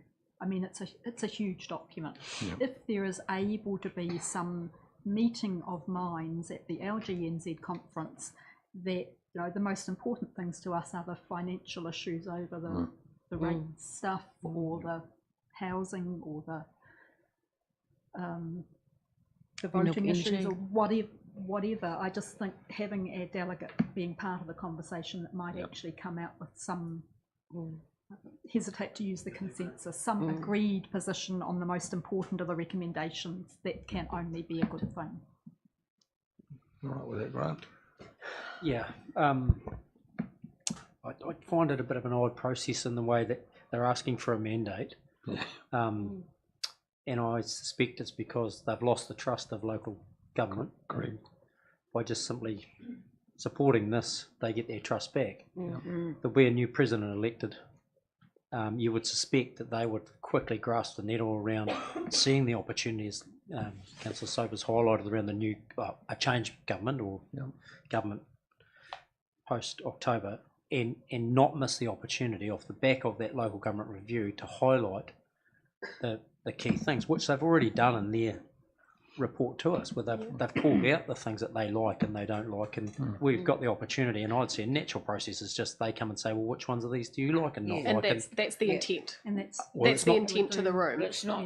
It's not worded as such. Here, No, it's so not clear enough. I'm, as a delegate, I represent the group, but my personal view is this is a bit sort of too generalist, and it's not clear enough around what's been tried to achieve. And so my suspicion is that it's a sort of a way of trying to corral the room, and be able to leave and then go and say, well, we've got the support everyone. And I think they need to earn that trust, and it starts with the new president, whoever that is. And that's my take on it as well. So that's only my view, but I'll it's a good view to have. LGNZ struggling on two big issues recently, and realise they've gone down the wrong path. So they're trying to. So the first issue they went down the wrong path was the approach they took with DIA over Three Waters, where they signed an MOU that had a "you will not criticise" in it. And while it was only one line, it was just inconceivable they'd go down that line. And then they took $2 million from DIA to promote Three Waters, and for an advocacy group to do that, that was damaging. They lost a lot of members because of that, a lot of support from their membership. The other issue is the thorny issue of Auckland pulling out of local government New Zealand. So if you've been watching the tea leaves up there, local government New Zealand fronted up on the day and wanted to talk to the paper that was going to pull them out. 21 community boards plus the mayors, they had 22 votes. It was split down the middle, and it was the mayors casting vote. Sorry, that's incorrect, Your Worship. Out of all of the community boards, over 3/4 of them voted to retain LGNZ. All of the community, vast majority of the community boards did. It was the councillors that sit at the top end on Auckland City Council that the mayor used his casting vote. So 50-50 split. So the council actually went against the vast majority of their. That's not the issue I'm getting to. The issue I'm getting to is that local government New Zealand then approached those community boards and said, we are here to help you and support you. Now, if you want to get Mayor Brown and Auckland back into the fold, you don't go and undermine him locally after such a sensitive vote. I mean, I thought that was a really bad call. So again, they're trying to recover back, and credit that they're doing that, because we need to get the membership behind some of the stuff. Anyway, you're right in your assumption, Grant. Am I allowed to speak to that? Careful discussion at the biggest forum LGNZ has. Correct. Is something we should be in. It's a rebuilding exercise, and that's a good thing. But being mindful that we've still got some councils talking about pulling out. So it's a recovery action. It needs to be that, otherwise we'll lose our combined voice. If I can, Your Worship, just to address that, it's the local boards themselves that went to LGNZ to help foster negotiations as to whether or not they could obtain individual or local board level membership. It wasn't local government New Zealand undermining Mayor Well, Wayne Brown. that's not what they told us at the local government conference. I sat there and asked that specific question. So That's I sit on National let's Council. not argue about it. That's what they told me. Okie dokie. You got a steer on that, Grant? I think he's got a steer, and Councillor Pottinger as the alternate has a steer. Absolutely. So we could get some mover and seconder so we can get these shaking. Thank you, Darren. Leslie, if you're quick. Autopilot. No. That's all. Seconder. Barry, thank you. All those in favour? Aye. Any opposed? No. Thank you. On to tab 10 now. Tab 10. Tab 10. So, proactive release of local government official information and meetings act. I take it. Oh, do you want to talk to that, Michael? I will very briefly outline that paper. Thank you, Mayor Clark. So this paper came as a result of some questions asked. I think it was at the last Risk and Assurance Committee meeting. We've been finding some projects about when we actually get around to releasing some of our papers. So this confirms further to what, for those of you who attended Risk and Assurance today, Peter Patton had referred to. We'd essentially worked out that something had gone wrong. The system wasn't working as we thought it should. So we took the opportunity to have a look how we release papers that were in public excluded. So that's our officer reports, but also ultimately their minutes, so that nothing stays secret forever, because it was a very clear direction from the Ombudsman when he came down and did his own motion investigation of us that we needed to get that sorted. So in the build up to the last election, we had started work on that with a new workflow system from our internal document management systems that unfortunately seemed to overcomplicate itself, which meant there was quite a bit of effort from staff to get these papers released, even with relatively simple redactions. So we have taken that opportunity to reset it, have developed what we hope to be a more streamlined system that will get public excluded reports out. Staff will still, as you'll notice on all the public excluded reports, will recommend when a report should be able to be released. Some are immediately after a meeting. Some are within a certain time period, like the conclusion of negotiations. There will always be those reports that can never be released, and a good example of those is often those that are subject to legal privilege. And so we hope that that will get reset, and you should start seeing our public excluded reports come through on our website early in August. Once those first reports come through, we will send you a link so you can see where they all are, just so you know that that's happening. The idea is that we will go back to the start of this triennium and start releasing, proactively going forward. All reports will go through that, but work backwards to capture everything since the start of this triennium.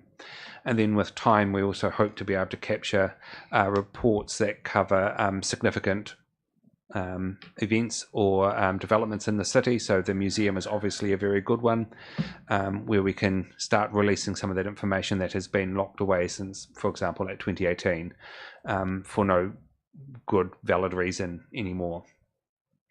So it's probably a brief summary of what's happened and where we've got to and what we're doing, and I will be happy to answer any questions.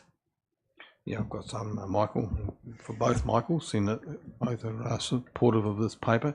It seems to me this seems to be an approach from Lagoima, and it says under Lagoima the mayor and councillors are not able to make decisions on the release or otherwise of information. But I guess there's the Local Government Act as well, and we had the example within the last fortnight or so where we debated for probably 3/4 of an hour with staff about whether we would allow the Three Waters discussion to be in public as opposed to not in public.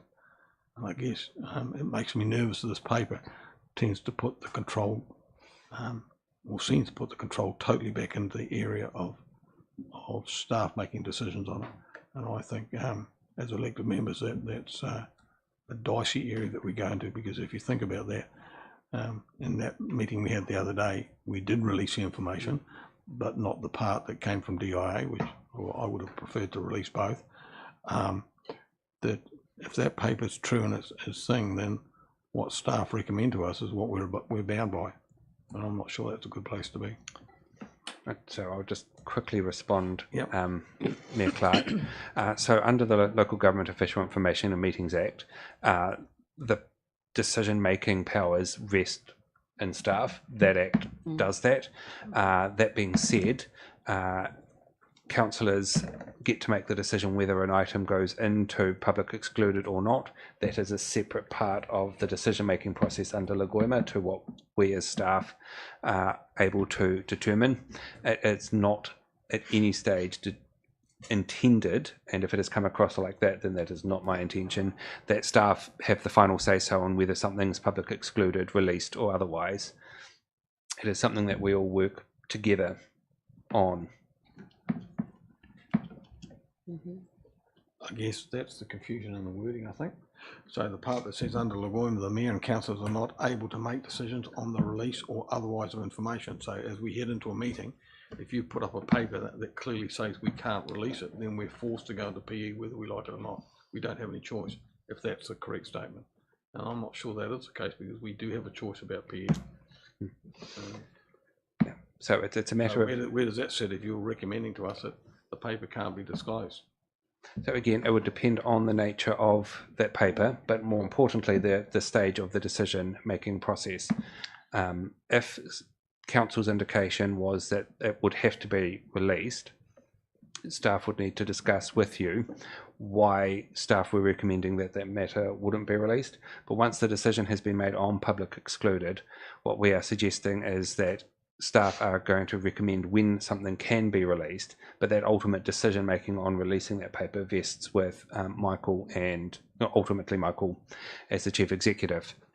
It's not a we'll never do this. Council's decision making stage and your powers around this vest in section 48, which is your decisions on when you go into public excluded or not. So just what I have done there is I have perhaps conflated the two stages of decision making for both staff and for council, and I apologise, that could have been clearer. No, I just wanted some clarity around that. I saw some hands up over here before. Leslie. I was just going to reinforce that section 13.5 of Lagoima is talking about the process for papers that are already in committee. Correct. And when they will be released. So this is a totally separate conversation from the ability of council to decide whether or not something went into committee in the first place. This is solely talking about the release of papers that have been in committee, which is, as 13.5 says, the decision ultimately of the chief executive, and obviously with the advice of other officers. But 13.5 is quite clear about that. When the papers have been in committee, papers taken in committee, it is then the chief executive who makes the decision about the timing of the release. So yeah, I think the slight confusion, Mayor Clark, is that you're thinking about the original decision about whether something's in committee at all, which is a totally different discussion from what this is dealing with, really.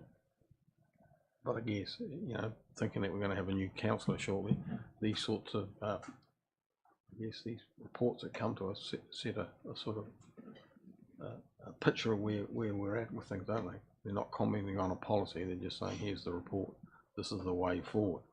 And so, and it's very healthy that we have now a paper about how there can be a managed process of release of a lot of papers that we know have got no particular reasons for still being in committee, but I suppose just stayed in committee for lack of time or policy to decide that they would be released. So I think the paper is quite a productive, proactive release paper. Darren? I'll not prolong discussion, that was my point. Yeah, thank you. Anybody else? So do we go back a meeting or do we leave it on the table if you want to put some clarification? Well, I'm happy to move the recommendation that we receive the report. Yep. And I'm happy to second it. It's receiving a report that tells us that there's some Process proactive place. release process going to be in place. Yeah, and I think for that, Mayor Clark, your point is I've taken that on board, and it will be part of our induction for the incoming councillor to help with that clarity. Yep. But I guess if we just take the document the way it is, it still opens it to the confusion that Leslie's raised. Yeah, no, I will. I mean, one of the issues I initially faced when I first came to council, which was about 4 or 5 years ago, seems like a lifetime, was that we often used the provision that says we went into PE to allow for full and frank discussions. Where we're at now about being transparent with the community, I just don't understand that. Commercial sensitivity, you can understand. Yeah. Stuff that relates to staff or to individuals, you can understand that. Yeah. But to leave it open that you can use that, or anybody could use it, we tucked away way too much. Yeah. And we don't do that now. And I get a lot of questions from other councils that have heard about us live streaming workshops as well, saying, how's it going? You know, what are the pitfalls? I'll say, well, not much. Yeah. So if you prefer, I'm very happy to take the paper and reset it and bring it back to the August meeting. Well, I'd be happy for that. Just want to with that clarity. We've got a mover and a seconder. Or just receiving the report. We can receive an amended report in August. Yeah. Okay. All right. I'm Okay. happy to do that. So the motion is just to receive the report, and we'll leave that to you, Michael, to come back to the next one. All those in favour? Aye. Carried. Thank you.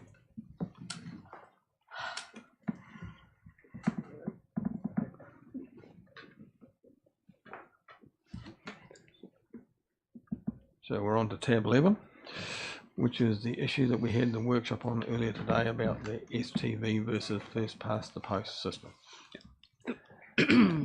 Thank you, Mayor Clark. I will. I have a very short presentation.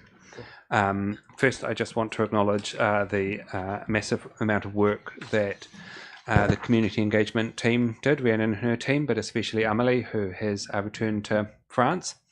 And I would say warmer climes, or maybe excessively hot climes at the moment. She did a stellar job for me out on the engagement hustings, and I greatly appreciate her effort. So if she is watching us on the live stream, thank you, Amelie. You think the chance of that is? You never know. Absolutely masochistic. But so in terms of the rest of it, you've seen the outcome of our consultation with the community. It is quite interestingly split. From that, generally younger people tended to be in favour of STV. Our youth council, I think you've heard from them in the past, very, very strongly in favour of moving to STV. Conversely, when the engagement team were down in Bluff was pretty much unanimous in its opposition. So it was quite an interesting set of results. You've also had our workshop today just to take you through some of those pros and cons. And one final thing that I have come across that is actually quite interesting that Melavik is just going to pop up on the screen for me is a little demonstration of the STV calculator in action. So there you see, people are voting for their favourite celebrities. It's not who I would pick, but that's okay. So if you can Do you know who they are? Well, I may be younger. I am not that young. So basically, the voter has now ranked them. I can say that's not how I would rank them either, but that's okay. Are you able to enlarge it a little bit? Yeah, please. I would say how. Marlon Brando or Hepburn. If you just go Control plus. Did they say Orlando Bloom? Who? No. No, I know who Orlando Glasses Bloom on. is. Aubrey Hepburn. Marlon Brando.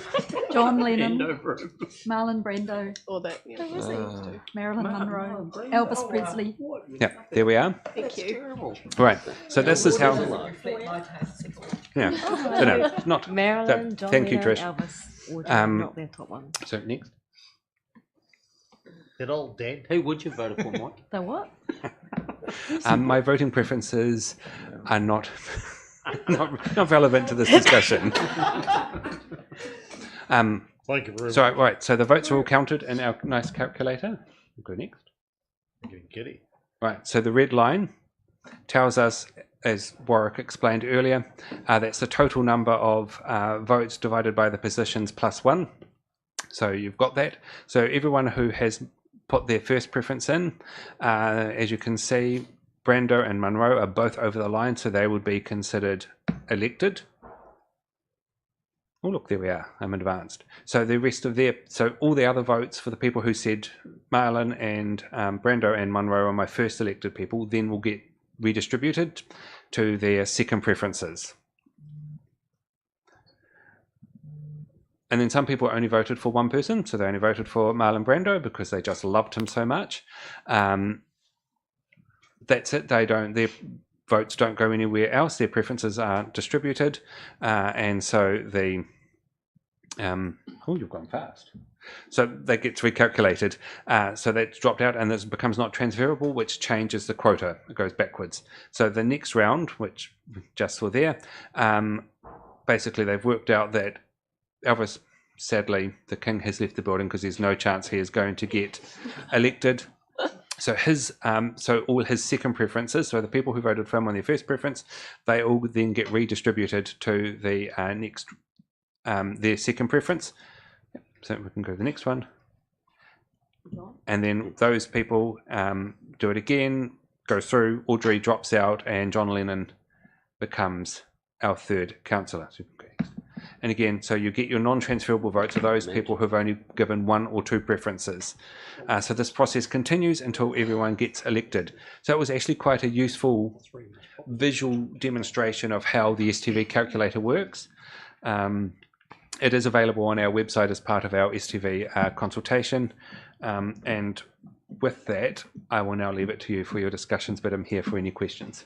Just, Mike, could you just get that back and go back to the start? Yeah. So then click the next one and the next one. So actually what happened with all the transferable vote is that 3 highest got through. Yeah, so there were... so you shuffled all the votes up and you still got the same outcome as the first because vote. they were simply... always happen like that. Audrey and Marilyn This wasn't the best example. just couldn't.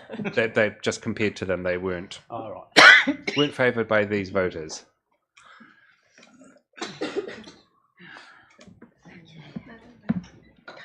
So we basically have a choice. I'll come to you in a minute, Ringy. Interesting in the discussion before at the workshop, that the young people, and you're getting probably too old for this now, Alex, but the young people, the really young people that I interface with, say they like STV, and yet when you do the rounds of the last election, the groups that were targeted towards the young people and the young professionals in town, we had more candidates here than we had people listening to us. So it's interesting that we know that the bigger majority are older people that vote on these sorts of things. Having said that, we have the best results in the country, and I know 51 doesn't sound great, and I think last time it was 55%, but the national average I think was 30 something, so which is pretty diabolical. Will we locally get more participation if we have single transferable votes, or do we turn off some of the older people who just say it's too complicated and I won't be bothered? So my personal preference is to stay with first past the post, but happy for people that want to discuss it. We'll just have to have a show of hands on which one we go to anyway. Darren. So maybe conversely there was a low turnout at the OIPs because they don't like the first past the post voting system. I supported FPP when we last had this vote. It was an interesting split. I've spent the last while having a listen to the Youth Council and working with them as they went through their process. And I think we've had a couple of occasions where the youth councillors have been along and spoken to us, and we've been, quite impressed with the way that they've been able to express themselves. They've been running an STV voting system for their processes for 5 years now. Yep, right about that. I think my son was the chair when they first started doing it. Yep. He's been exonerated. And you're compromised in conflict of interest, sorry. I'm at the point now where I'm prepared to give it a go.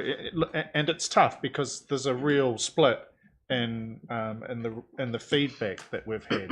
And I think we'll find it's going to be a close call this afternoon. I've always said if you can explain it in a sentence, it's nice and simple. STV is not able to be explained in a sentence, but when you listen to the 3 or 4 sentences it explains, it does present a slightly different perspective. And if we want to try and increase engagement, then I'm prepared to look at it. Thank you. Rangi. Thanks, Chair. Look, going back to the last election, I talked to quite a few friends and people on how they vote, and under FPP they said, look, I'm only voting for 5, 6. I'm not voting for 12. Yep. And putting myself in their shoes, and they're looking at 6 people. I want all 6. I'm not going to rank them. That's the 6 people I want on my council. And then if we look at the remit for a disability people, and they go, oh shit, that'd be a good voice to have on council. I want that person. I don't want it. I want them all to have the same power. That vote is the same for everyone. I'm going to give them a tick, and there is no difference. I'm not rating them 1, 2, 3, 4, 5, 6, 7 or whatever. So all of those ticks I've given have the same weight, and that's what I like about FPP, is that ability that you're not having to sit there and go, oh shit, who's better, Bob or Bruce or whatever. So, and ranking people. Now, to keep it for people, I reckon it's easier to participate. People want to see their council, they can imagine it, they might not get 12, but they can tick 7 of them and they have that weight. So I'm definitely for FPP. Barry. Yep, I'm totally in favour with Rangi of first past the post. I've talked to a lot of people, and I meet a lot of people all the time. 99% of them have said they want first past the post because it's not confusing. Rhea. Thank you, Mr. Mayor. I think it was really good for this council to put the question out there to our public, our voting members, to give them the opportunity to put submissions forward and actually give us their view of whether they want STV or FPP. I've gone through this, and I just want to bring some facts forward in case it's been lost in all the information for us to look at today. We have a population base of over 57,000. We had 68 submissions come through.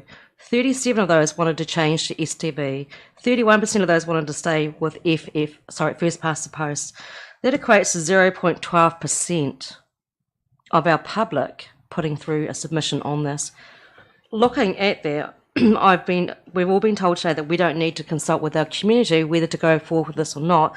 I think it would be foolhardy of us not to do that. Given that information that we have had in this document, we don't have a clear mandation to go forward and change how we are voting. There are other issues that come up for me today through our workshop, and those issues come around the fact that we know that we're facing an uncertain future with LGNZ and how we're going to look like in the future. We know too that from some of the reports coming out that looks like it will be a directive from what our new look future with councils is going to be. My concern at the moment is that we have people going hungry, we have people that have not got enough housing, we have got so many issues in our community.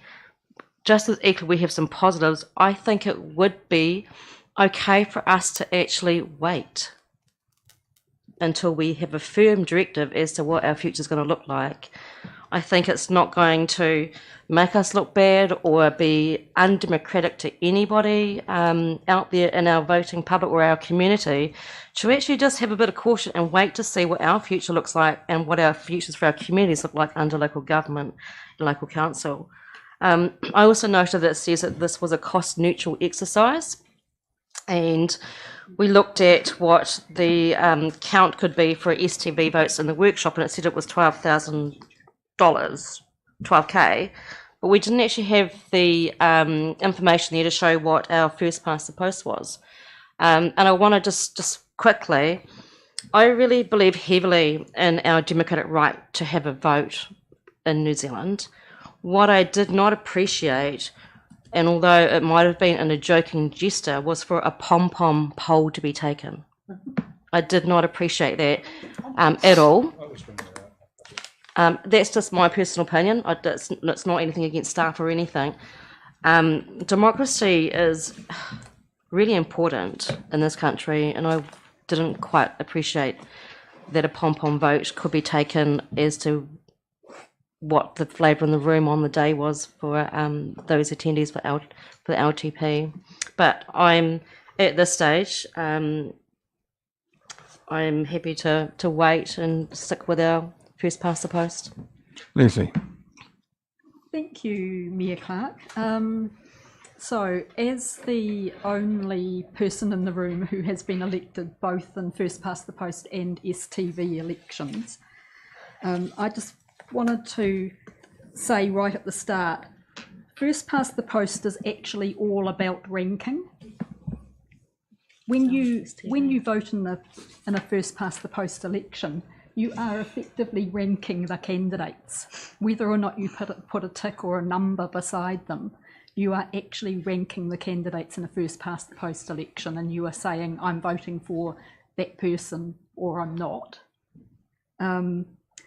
One of the big advantages with proportional systems, of which STV is one, is that they are not only fairer, more representative, and usually bring more diversity in their results, but they allow for less wasted votes, because they actually allow your ranking to mean, even if your first choice is not going to be successful, the redistribution of your second choice means that that some of your votes are going to count. So to me, STV has actually got the ability for more of your votes to count and less of them to be wasted in local elections. Also for me, proportional systems, and STV is the one we're talking about, do have a lot more engagement in them. And look, we've already had a number of elections where STV has been the voting type. All the health board elections last time were STV elections. Many of those were on the same ballot papers as first past the post elections. So people were using two different systems to vote. There was not a remarkable increase in the destroyed or invalid voting papers as the result of people using two different voting systems on lots of ballot papers throughout the country in those elections. People got it. Part of the reason they got it was that there had been a lot of engagement on STV voting, and the fact that in STV you needed to use numbers, not ticks. Older voters that I spoke to throughout last election were very clear on that. Younger voters, yes, by and large, favoured STV a great deal more, but I don't think, and I'm talking as a member of the older generation, I don't think it is a valid reason at all to say our older voters want to stick with first past the post because it's what they've always known, because there are a lot of older voters who are very confident voters with STV and with MMP as another proportional representation system, and have illustrated that through the years by turning out in elections that use those proportional representation systems and filling out their ballot papers quite well.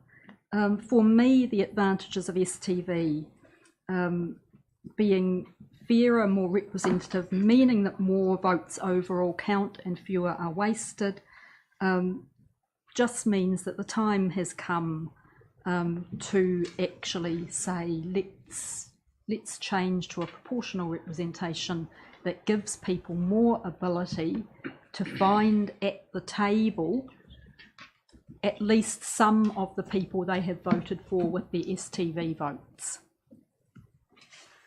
Peter. Yeah, thank you, Mayor Clark. I have spoken to a lot of elderly people in my daily rounds of the town. And look, STV is so confusing for them. It's manipulating figures to get a different answer. Look, we should make it easy for everyone to vote and encourage them to vote. We want more people to vote. Just going back to the last Southland District Health Board results, there were 2,496 informal votes and 4,450 blank votes, all wasted completely. So the people out there have spoken, that I've spoken to, and it's not half a dozen, it's quite a few hundred actually. And look, we want everyone to vote, make it easy for them to vote. So that's why we should be sticking to first past the post. All right, I'll just have the last comment and then we'll oh, sorry, Evelyn. It's I strongly remember all this conversation leading up to MMP. The world did not end. That's right. It did slowly. Eroded. I think that it's sort of kind of interesting. If I were to go and look at my son's generation, so the 30-something-year-olds, they would wonder why why we're making such a big issue out of it. Democracy is democracy. Just because it's always been the first person in the horse race, because we've always had the athletics model or whatever, doesn't mean to say that it has been the model that is best suited true democracy. I think we're making a decision not for what we do in the next 3 years so much as what our children and our grandchildren do going forward. I like to think that we can actually put aside what we think is the best for us and think about what is the best, because I would like to see more young people feel energised by democracy, not turned off by democracy. And when it looks like it's old people standing in their way, I think that must be a turn off. I mean, I think if I look back to when my grandmother told me that she voted the way my grandfather said because he was the man of the house, we've moved on a lot since then. But that is in my lifetime. That is in the 1970s. That sort of attitude doesn't prevail anymore. But do we still hold on to something that actually comes out of a time when not everybody was enfranchised? So this is a system that has been around, that has suited the power class, if you like, for a long time. Is this not time that we actually think about what the young people are saying to us, that there is another model, that they actually see the potential in it, and try it? Because we tried MMP and it did actually give us a different composition of members of parliament. And while some people don't like it, other people have rejoiced in it. Yeah. More women, more diversity, all those sorts of things. And I would really like to see this city think about this, and this table to think about this, because if we do the same thing we've always done, we'll get the same result we've always got. Alex. Thank you, Mr. Chair. I'm sure it's not going to come as any surprise to you that I'm going to talk to STV system. The Future for Local Government report has been really clear that in months of fastidious research and in consultation with communities right across the country, government, local government, all sectors of our communities, right across every sector, is an extremely comprehensive report, and it's very clear that STV is the fairest system for local government. I've always found it really interesting that we get to vote on this. We get to vote on how our votes are counted in our community, and I find it really interesting that we get to vote for this, because it's a little bit like asking turkeys to vote for Christmas. it's incredibly self-serving in some ways. Like, we actually get to choose whether or not, or what way we think will apply to us, or we can apply to us, and to ensure that we get our seats back on, or get our seats back. So I really want to urge you to be brave and not to think about us, but to think about the future. If we're thinking about 10 to 20 years' time in the future, yes, we have a Future for Local Government report, but whether or not that actually gains, some significant traction in the next few years is yet to be seen. But the council that comes next, do you want people who are voting for who those people are in the community, do you want to strengthen their voice and make sure that the entire preference is counted, or just the single vote? It actually can be explained in one sentence, and it's just literally just vote for your preference, 1 to 10. Doesn't matter how it's counted. We know that we're doing that by the books. We know that the algorithm's provided. It's literally that simple. There's no manipulating figures to get a different answer. It's literally just 1 to 10 or 1 to 13, or you don't even have to vote for your whole 13. You could just do your first favourite 6. You can do your first favourite whatever. Everyone still has the same voting power, the same weight. It's just a different distribution system.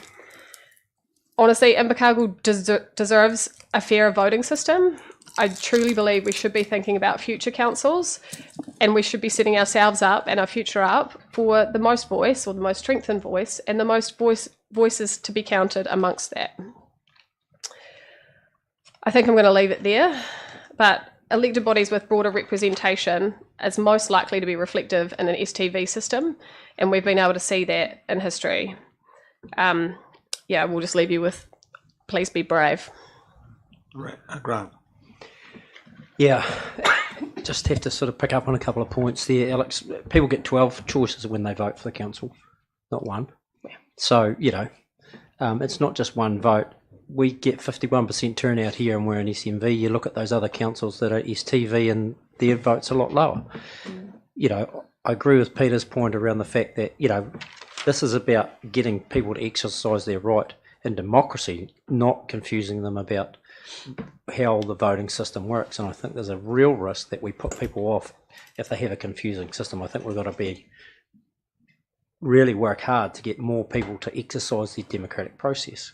And I also pick up on what Ria's talked about, where invariably what's going to happen with the local government decisions in next term, probably not next term, but the following term, is that a decision will be made anyway. So why would we go to a cost or risk of confusing and disengaging our voters?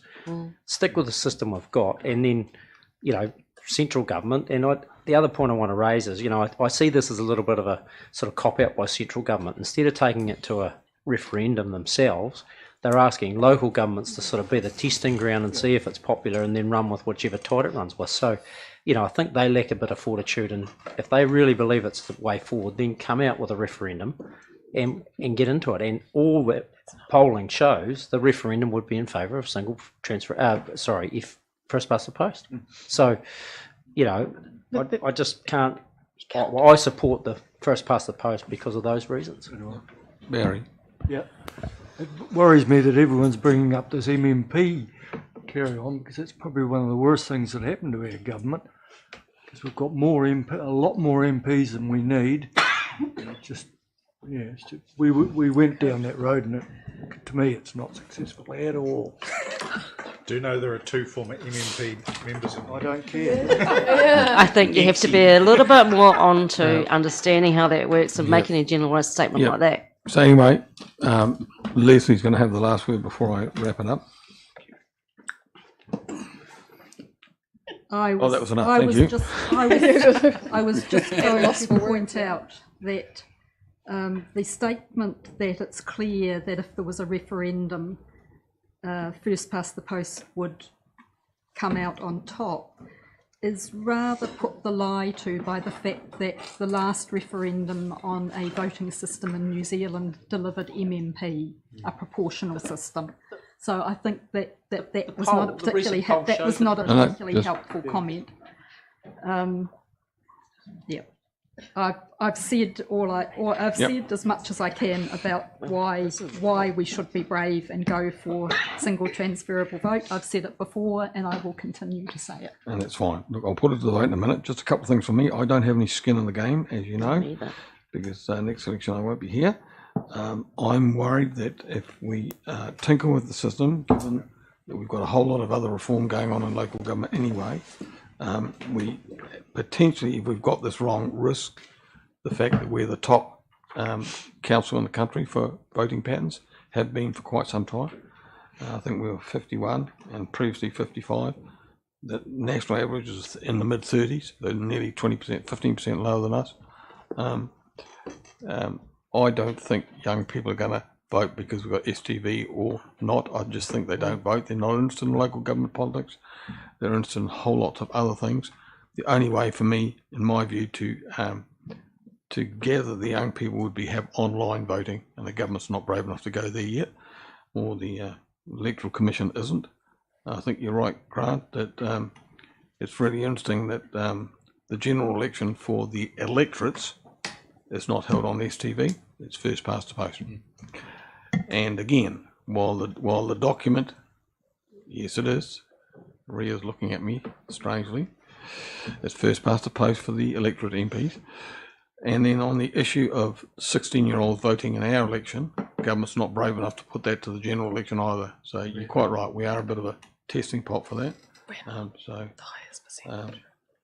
I'll just move on and have a show of hands for those that want to vote either way. So those in favour of the status quo, which is the first past the post, just if you raise your hands. Oh, Jesus, sitting on that side of the table is a bit risky, isn't it? Okay, 2, 4, 5, 6. Those for STV. 1, 2, 3. Okay, carried in favour of first past the post. If somebody would like, I won't ask you to move the motions. At least it wasn't a male. Somebody on this side of the table would like to move the 4 recommendations with first past the post and number 2, Grant and Barry. Thank you. All those in favour say aye. Aye. Carried. Would you like your opposition noted? Certainly. Right. Alex and Leslie both have recorded votes in opposition.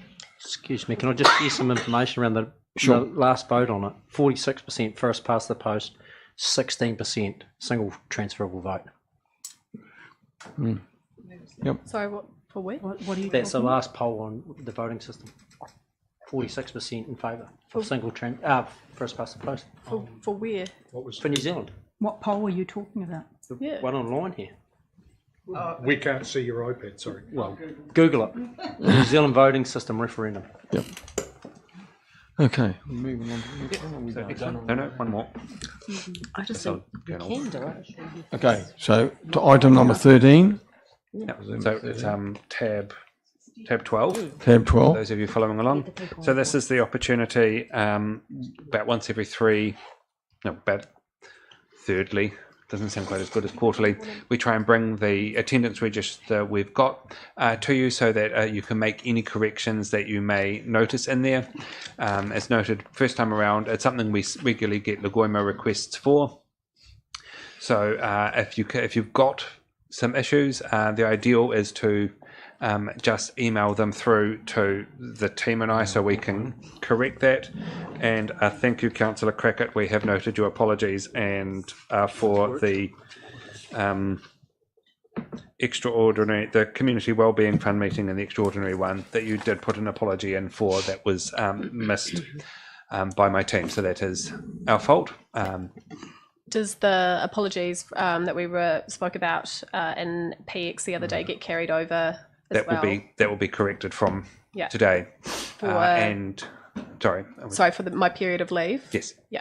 Okay. Yep, as discussed at that last meeting. Yep. And then also finally, with the new email method of sending apologies into the Mayor and to the governance email, that should help alleviate some of these inaccuracies that we've got, because while my team are awesome and I give a shout out to them, we're also human. Yeah. Right, so... When do you want the corrections? So if I'd rather than taking time today, because it is 5:15, just email them through to... I'll take a photo so Yeah.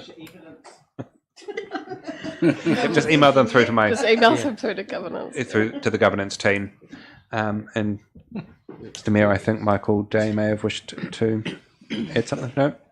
No, that you've covered off what I needed to cover off, Michael. Thank you. So just from my end, just to reinforce, email apologies, please. If you're stuck somewhere and you need to ring me, that's fine, and I'll make sure that Michael gets to know. If we start putting Michael Day and Malavika and other people, Helena, into the mix, the messages go all over the place. Yeah. So it's important that just email the right people. Yeah. And then you've got a track.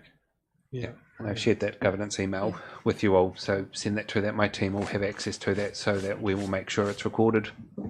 Yeah. Right. So we've got that one, the late item. Yeah. So we've got one late item, which. Sorry, I just had one further comment, Your Sure. Worship.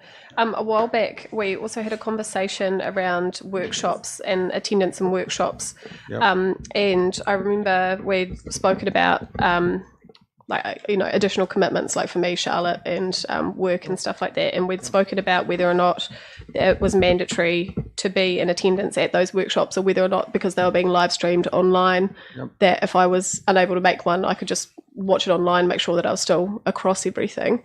I guess I'm still a little bit uncomfortable then with them being recorded as does not attend or did not attend, and then being like, I guess, a besmirchment on people's attendance, when, like, if they have maintained that they're up to date with the content and making sure that they're being active participants, it kind of do you see what I mean? It kind of looks like a black mark on someone's record when we've spoken about it previously, that it wasn't mandatory. I think in the classification that Michael's got on the recording, if you're not a member, you're not required to be there. So that clarifies part of it. If you don't want to be at a workshop, some people have work during the day, and some of these workshops go all day. Other people have other commitments as well. That's a call you have to make. If I start smudging that and saying, well, you've got a daughter to look after, and I'm not picking on you, but or Darren's got work to do down at his work, then we could end up with two people at a workshop and everybody else is ticked as being there because they've looked at the live stream 2 days later. So we definitely don't want that, and we've tried very much to restrict the ability to zoom in as well, because that's been hard to manage and not good for the public. And having said that, the level of participation at the workshops this year compared to previous years has been outstanding. Yeah, no, I absolutely do understand that, and of course, I make every effort to be there where I can. I think it's a bit more things like when workshops are scheduled with quite a short time frame to be able to move things around to get there, and also things like we had a period that we agreed at the start of the year for our meeting our meeting schedule, and we had a week in July that I planned my holiday over that was meant to be a week of no meetings at all, and through that we had an EO meeting scheduled in it and an entire pretty substantial LTP workshop that I would have appreciated to be at. So I guess I'm just flagging that, some of us do have, we try to plan as much as we can, we try to be as agile as we can, but it can be a little bit challenging to have to drop everything at the pin of a hat. I'll come to you in a minute, Ringy. And for it also to look like a black mark, if that's not. Yeah, it's I agree. Totally. But again, the alternative is we start accepting excuses, and then you're asking me or somebody like me or Michael to my left to make a value judgment. Now, we've got some councillors who just select not to come. Some workshops they're not interested, and the records will show that. That's their choice. How does the public differentiate between the people that elect not to come? And it might not be because they just don't want to come. It might just be that they've got other work, or they choose to do other work. They have some options around that. People have got childcare.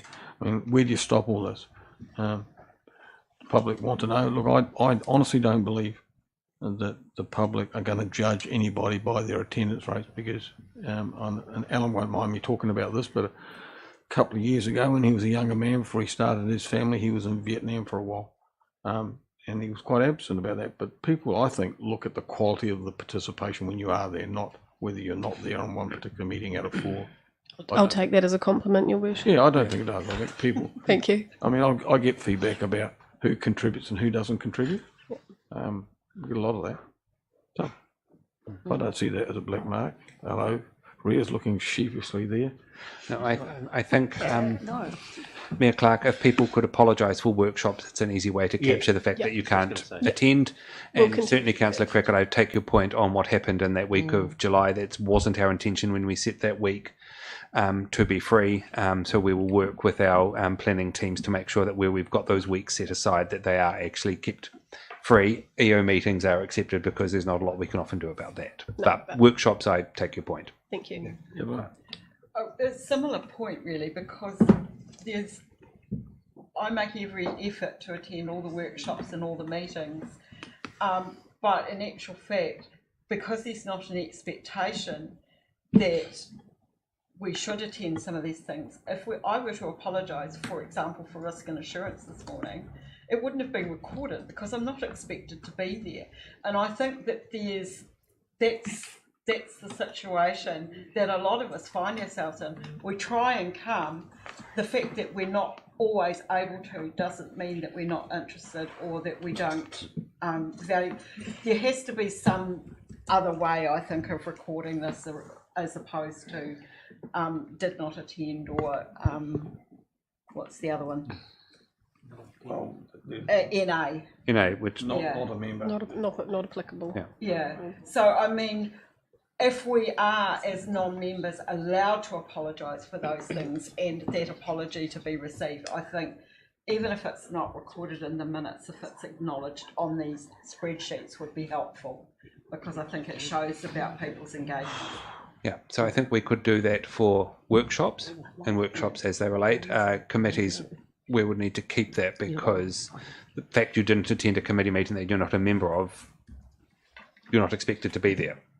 And if you choose to come along, and we acknowledge that a lot of councillors do, it is recorded in there as in attendance, which is ATT, but as a non-member, so that we can keep track of it.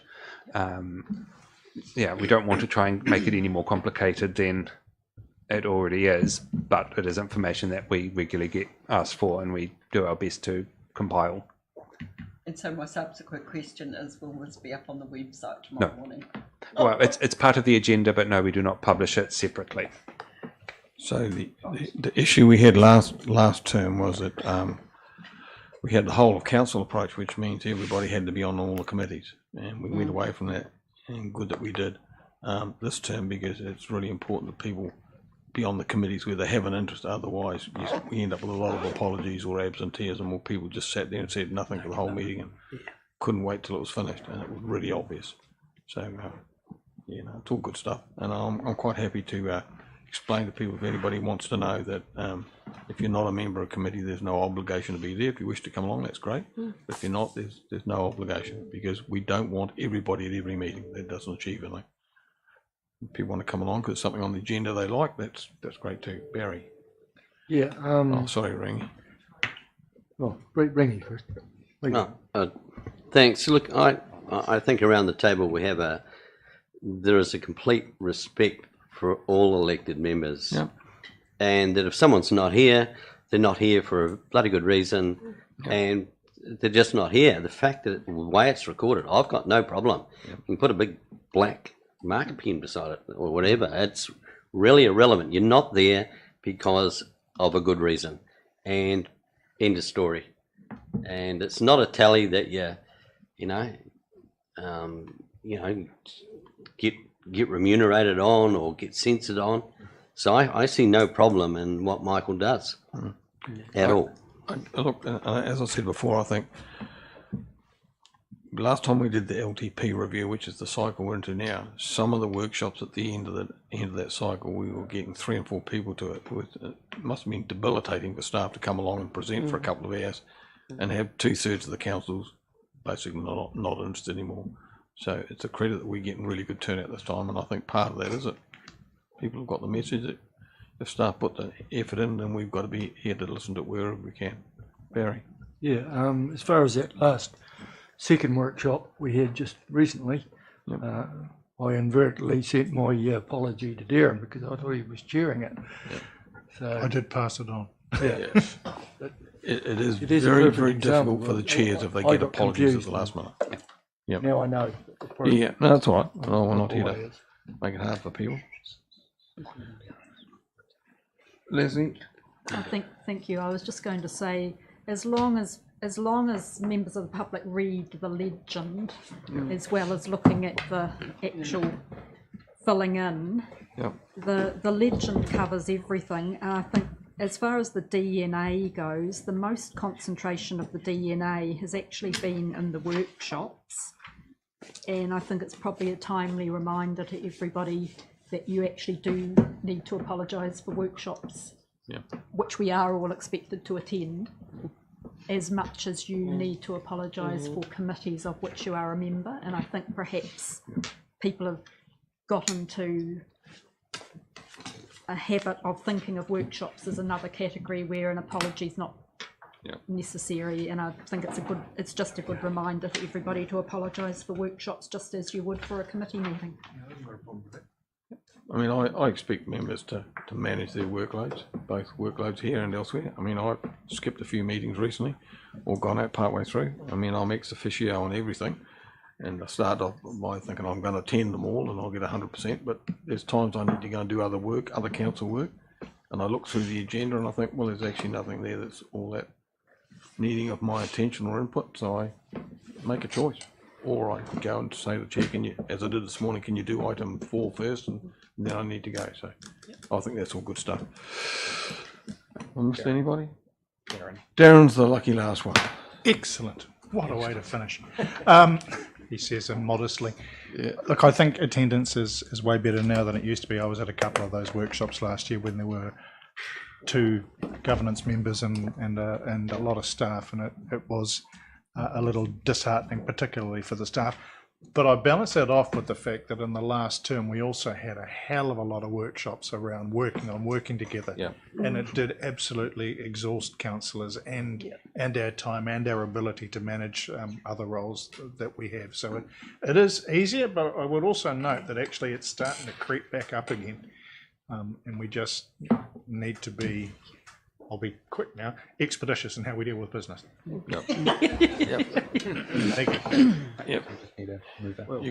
Yeah, just a mover and a seconder then for that. It moved. Oh, Maria had it. And Barry's the seconder. Thank you. All those in favour? Aye. Carried. We've got one late item, which I signalled early on, which was from the Risk and Assurance Committee this morning. You've all had a copy of that. It just talks about on the table. the audit proposal and fee approvals. So it's just at the end of it, it's just authorising me to sign away $279,204. Address. Yeah. Oh, that was cutting. Jesus, if you flake out with through Saki, mate, I'm going to give you some of those tablets. Yeah. So Grant, you were there. You wanted to make mention of this paper. Oh, there was a bit of discussion around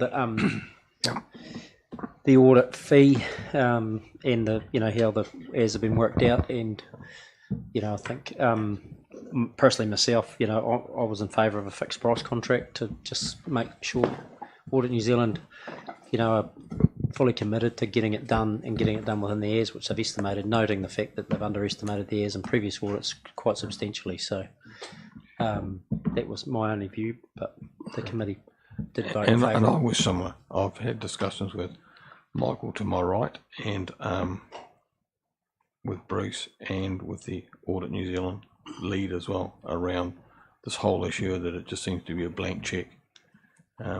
Driven this year by hours of work, driven last time by extra work. I mean, in between 2 audits, we've gone from a forecast of 170 and potentially next year up to 370. We just can't justify it. So we've got some serious work to do on that committee as we go forward to say, hey, it's all right to keep adding to the audit pile, but somewhere along the line, enough's got to be enough. And we've got to say, hey, look, there's some stuff you've been auditing for the last 5 years and found nothing wrong. Just leave them aside so that we get less of those hours kicking in. So, but having said that, the hours that they have proposed, which is around 1,500, is helpful because it could very well be in a dump site more than that if you go on the previous figures. Okay, a mover and a seconder for that. Yeah. Thank you, Grant. Second. Leslie, all those in favour? Aye. Carried. Now we go into public excluded. Move that way. Yeah, and your sidekick Darren's going to second that. All those in favour? And PE? Aye. Carried. Twice. You can stay, Stephen, because I know you've got